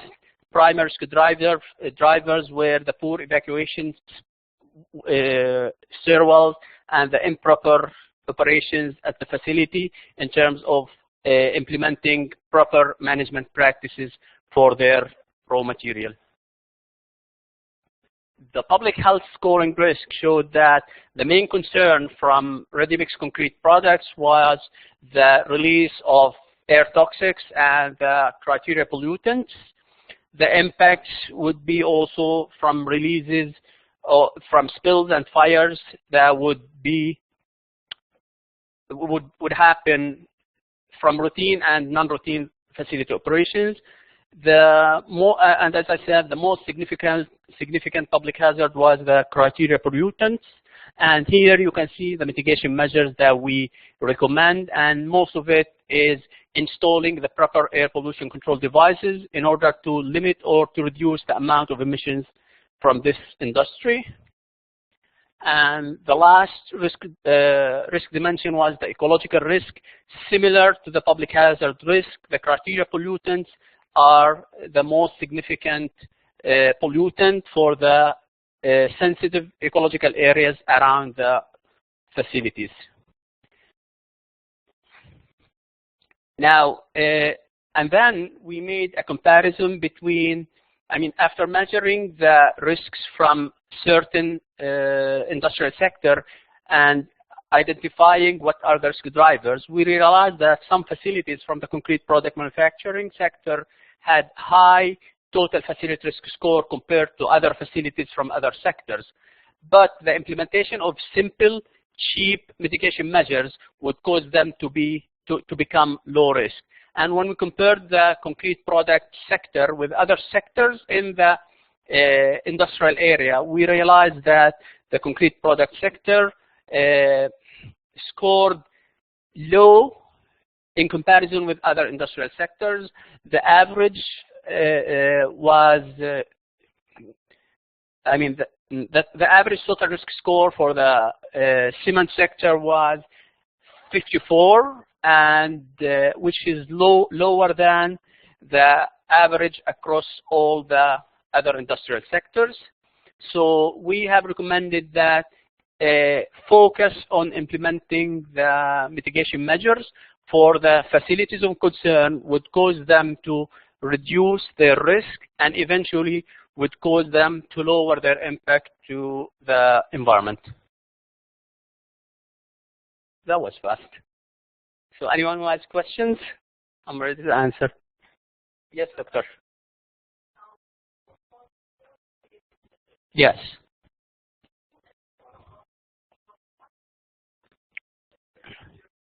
Definitely. I mean, previous presentations have mentioned that awareness was for the plastic wastes. Awareness was the main concern. So what we have done is, after doing the assessment and identifying the primary risk drivers of the sector, we launched what we call Iltizam campaign, where we invited the facilities working in that industrial sectors. We showed them what our regulations state, and we showed them photos from their factories that these are the violations that we already detected, and we gave them the proper mitigation measures. We even gave them our inspection checklists. If you want to work properly, this is what we inspect. And we realized that after the Iltizam campaign, the percentage of compliance among the facility increased exponentially. Again, yes. Any other question? Yes.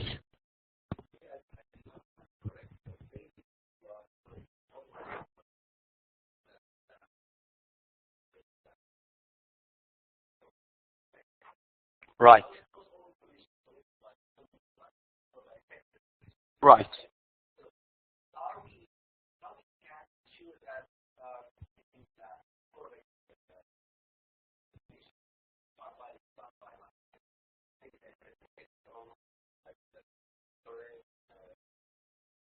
Yeah. I mean, this is a very valid question.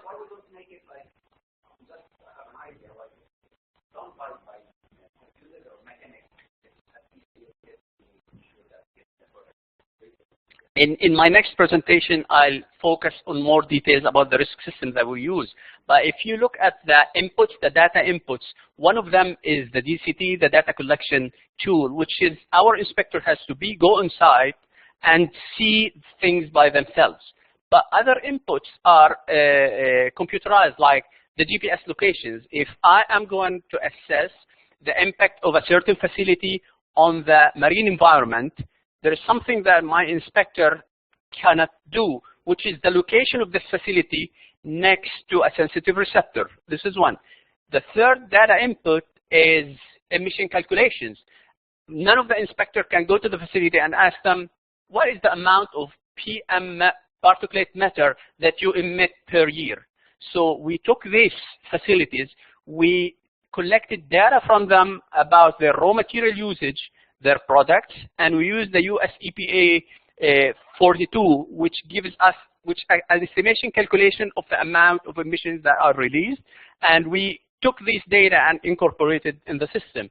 So we have visual inspection or site inspection, we have GPS coordinates and GIS data, we have emission estimates from each of the facility, and after that, all these are factors to the algorithms in our tool, which does the calculation, and then a score is generated.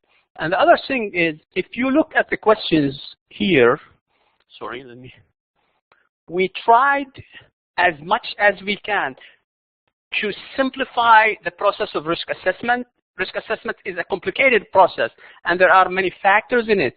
So we put scenarios that are risk scenarios, but what feeds to these scenarios are simple questions. For example, do normal facility operations involve marine transportation? Our inspector will just validate yes or no. So there is no way that he will make a mistake. And to ensure that we have a QA/QC system, what we do is our inspectors are now going with their hard hats and a 360 camera on their head. So when they go on an inspection, they do it. I don't see it, but we pick up some like 10, 15%, and we review it in the office, and we see, did he miss anything? And there we do some gap analysis. He missed this because he needed a training. He doesn't know that. Or he missed this because the facility did not show him that area. So we do periodical quality QA/QC in order to ensure that the data collected are valid.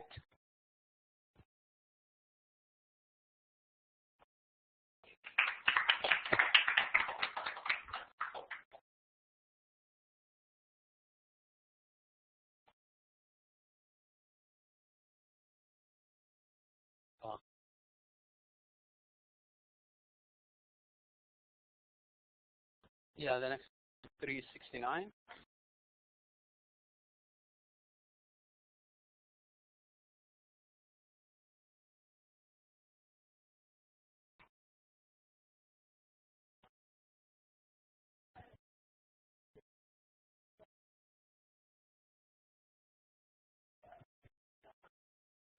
يلا انت انا بقول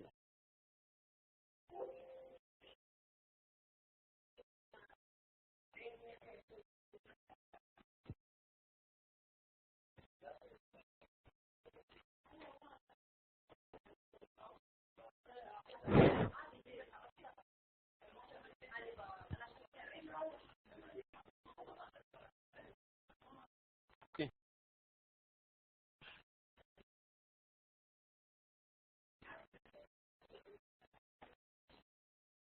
Okay. So the first presentation showed the tool, the two tools that we use in assessing facilities, and that the reason for making or creating RICHES, the risk tool, is to organize our inspection schedule and to understand the risks of the facility. But this system evolved, and now it's a decision-making tool that we use it in evaluating risks when we are asked to do that.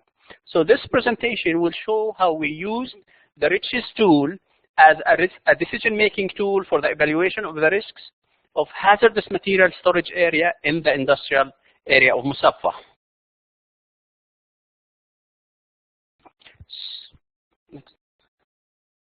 Okay, so half of the map, you saw it from the previous presentation. The right half is now, this is what you asked. We have the location, the GPS location of each of the hazmat stores in the area of Musaffa.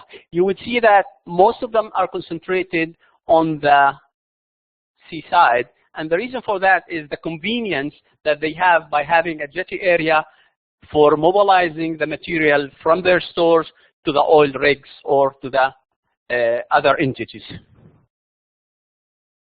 This shows you the amount. We have done some analysis to quantify the amount of hazardous material in 2009, and approximately we have identified 8.7 million liters of flammable material, 1.4 million kilogram of flammable solids, 2.6 million liters of corrosive material, approximately 1 million liter of oxidizing liquids. Sorry? Yeah. In Musaffa industrial area, and this, if you compare this to this, like facility 12, facility 12, facility 16, facility 16, and this is we collected from the facility. We went and we asked for the inventory, and we calculated the amount of hazardous material that is used. And this gives you how big and the scale of that problem. Next. So the risk assessment is a very tedious process where you have to enumerate the risks, determine their classification, assign probabilities, assign impact scores, associate the control measures to calculate their risks. We wanted to evaluate. Next. No, we covered them. Okay, next.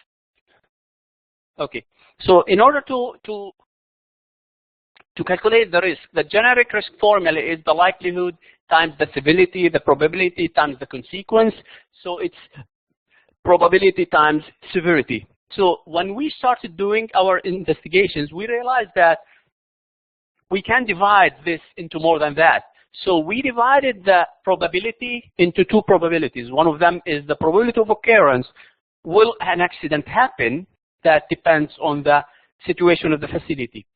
And the other thing is the probability of the impact. What would be the impact if an accident happened? And that depends on the quantity of material.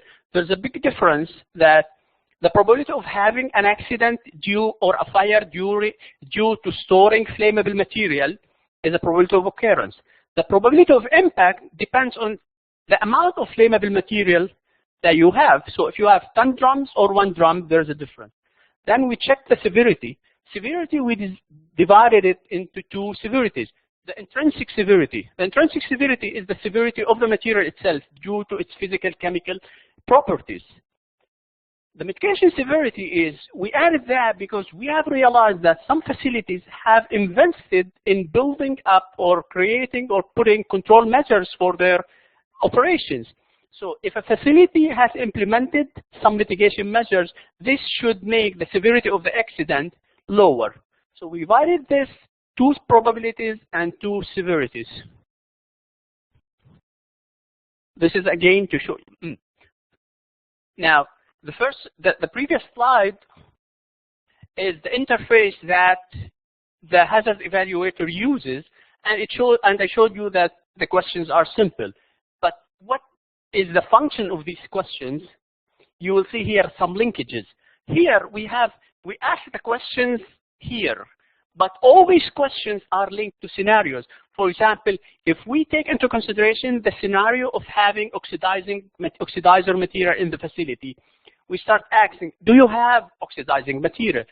And this is the probability of occurrence. If you don't have oxidizers, you will not have an accident due to oxidizers. The accident will be due to something else. So that's the probability of occurrence. Now, approximately how much liquid oxidizing material are present, this will give you an idea about the probability of the impact. And then we ask about what is the oxidizing capacity, or if we're talking about flammability, how flammable is that material? This is the intrinsic severity. And the mitigation severity would be if you have proper storage, if you have proper trained personnel, if you have proper firefighting system. So all these variables are a lot to digest it by doing the inspection. But answering the questions will give the system the needed input in order to do the calculations. So the outcome of the system when assessing hazmat facilities, this is a graph that shows for each facility 4 bar charts. Each bar chart represents one of the risk dimensions, which is the first responder, the process hazard, the public, and the ecological risks. We started by this, and okay, we found that these are the scores. What's next? How we can drill down more? This will give you the first responder risk as a dimension. We start analyzing each dimension alone. So if you go to the previous slide, you will see the facility which we call HAZ 5061 is the highest risk facility. But when you drill down, you will see 5061 is number 2 when it comes to the first responder. Another facility occupies the first responder risk. If we go to another, let's memorize this 5061. Let's go to another risk dimension. You would see 5061 is again the riskiest when it comes to process hazard or the hazards to the labors. Next. 561 is also the same when it comes to the public health, but the facility 40 something is not even here now. It became 483, it became like number 7. So the risk of the facilities changes with the risk dimension. And this allows us to focus our resources or to focus on the implementation if we want to do the change. Shall we focus on the first responder to reduce the facility risk, or shall we focus on the process to lower down the risk score of a specific facility? Next. the facility 483, which was number 7 for public health, yeah, now it's number 2 when it comes to the total facility risk score.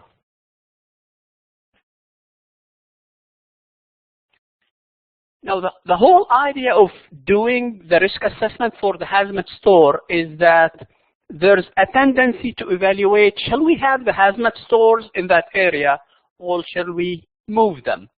So we said we have a system to assess the facilities and identify which one is the riskiest. So we collected all the data and then we did our histogram.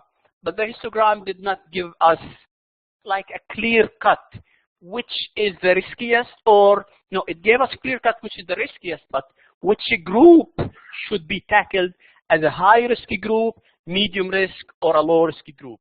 So we decided to go for statistical analysis. One of the popular methods and the good methods that gives you clear cutoffs is the quartile analysis. So we took all our data and we did our quartile analysis. The quartile analysis was done for a huge number of facilities, for around 700 facilities.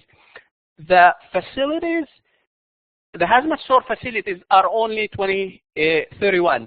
31 compared to the 700, it was not very significant. So we decided take the values that we obtained from the 31 facilities and impose it to our quartile analysis for 700 facilities, where it showed us that if the facilities are less than 27, if the score is less than 27, this is considered a low risk. If it is between 27 to 64, it's a medium risk, and above 62, it's a high risk facilities. And we realized that instead of looking at all hazmat facilities as one category, we found out that four of the hazmat storages are high risk, 20 plus are medium risk, and the rest is low risk. So we started thinking, and now we're doing that, discussing what are the mitigation measures that should be implemented. And we divided the mitigation measures into two, which is the operational mitigation measures and the intrinsic severity mitigation measures. Now, with the intrinsic severity, these are intrinsic risks that are inherent to the operations. If your operation needs a flammable material to be used, there is no way that you will replace it if there's no replacement. Some of them has replacement, but most of them no. If you're using acetone, you're using acetone because you need it. So you cannot replace it, then you have to do another approach with it. You plan it, you prepare, and you practice. And what we mean with that, you plan your amounts, your quantities. Instead of importing 80 drums, you store 40, and when they are used, get another 40. And if you store them, prepare for any emergency and also practice it. So do your emergency management plan and practice the emergency management plan. You have to do your drills. If something happens, what do I have to do? Whereas for the operational, you need to put your mitigation measures. What are the preventive actions that should be taken? Learn from your mistakes. Be prepared, respond, and recover. If the material can be recovered, for example, in the paint factories, they are recovering acetone. Instead of throwing the waste, they recover the acetone. So that means less amount and more environment friendly. We talked about response because it's not also an intrinsic for the chemicals themselves.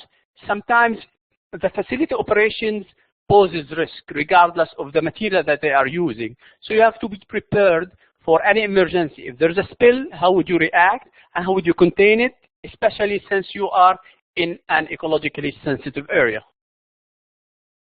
And that's all for the presentation.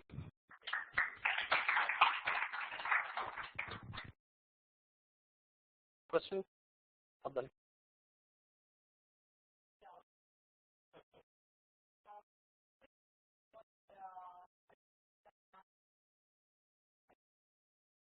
Yeah.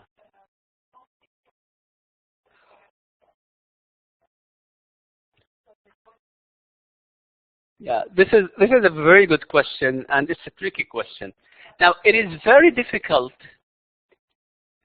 with the current laws, it is very difficult to force the facilities to inform you about their inventory of chemicals. Especially, it is very easy if you have a restricted material.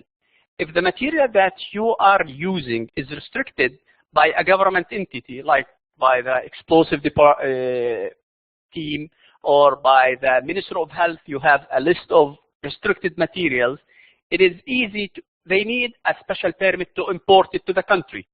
So you can limit that. But sometimes we deal with paints. Paints are hazardous material, flammable material, yet it doesn't require a specific permit. Now we are working with the other entities, or we have made what we call the Integrated Hazardous Material Management System, IHMMS, and it has been tested by the Environment Agency, the owner of it. Then it was given to the Ministry of Climate Change, because in Abu Dhabi we work in Abu Dhabi jurisdiction. So we gave it to the Ministry of Climate Change, and the ministry will be asking all the Emirates at the Customs Department that anyone who imports material, he has to feed it to the system.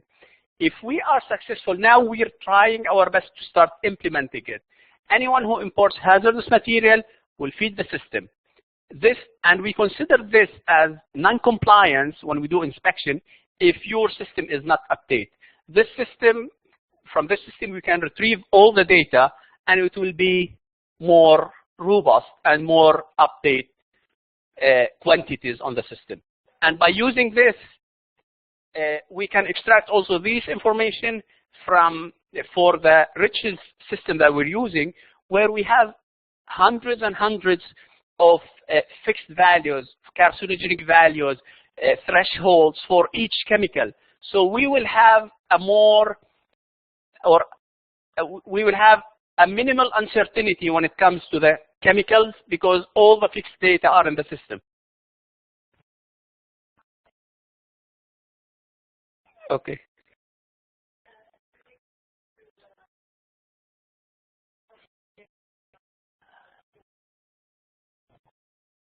Yes.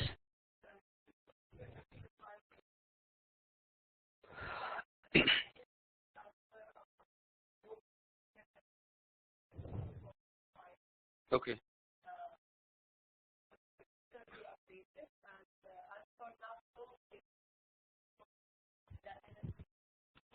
Now, no, no, it's getting hot. Now, in UAE, the system that is used for hazardous material is the United Nations classifications, the 9 classes. The new system, which is the GHS, started being implemented in the US, mostly fully implemented in Europe. Now, when it comes to NFPA, which is the fire code, we have some questions, or we have some scenarios related to fire safety, because we are tackling the first responder. Yeah. So what we have our best management practices and our permit conditions, where we specify in the Environment Agency permit or the environment permit the specifications for hazmat stores and how hazardous material should be stored. And also we request for any facility, since it's not our jurisdiction, the fire, that any hazmat store will have the proper approval from Abu Dhabi Civil Defense, who are the professionals in firefighting and fire requirements. So the system allows us to ask questions that tackles how the facility is permitted or not. So if a facility is permitted, this would give an indication that they satisfy the requirements, and it lowers the risk score. If not, it's higher. But also our hazard evaluation go there and check the fire extinguishers, check the escape routes, check the training of the people. Doctora. Right.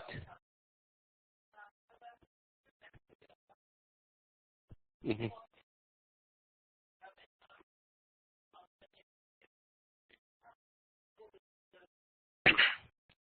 Okay. Now, the first part of the question is, the scope of this study was to do an assessment of the current available hazmat stores in a specific industrial area. And the outcome is yet to be decided. We're going to give the top management our scores, our understanding of the risk categories, and they have to move forward. You know, risk assessment is a decision making for the higher management to decide. This is one. Regarding the waste, hazardous waste, in Abu Dhabi, we have a separate entity called Center of Waste Management that manages the waste. And we have what we call permitted environmental service providers that should be responsible or are permitted to manage waste. So when we go to a facility and we see their waste, we ask them, give us your agreement with one of the permitted facilities, because these facilities are supposedly well-trained and have the infrastructure to treat the hazardous waste. Yet, this is still a weak point because we don't have enough hazardous materials service providers permitted in Abu Dhabi. I've encountered some facilities that they ship their waste abroad to treat it when it comes to hazardous waste. If we go to a facility and see that they have hazardous waste and they prove that there is no hazardous waste service provider for that kind of waste, we ask them to at least keep it in the proper way of storing hazardous waste till further notice. What's the alternative? It's very serious, it's very dangerous, but there is no alternative. We don't want them to give it away, where the duty of care would necessitate that they are responsible for the waste from cradle to grave, and there is no end point that will treat it and receive it. So we start facing what we face now is the illegal dumping. So someone will take it and dispose it.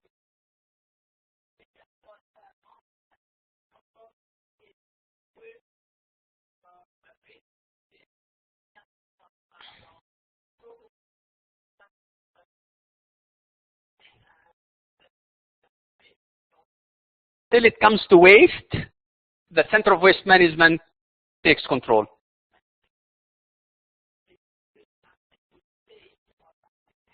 They are permitting some facilities to deal with hazardous waste, but these are not enough. This is what I can say. We need more facilities.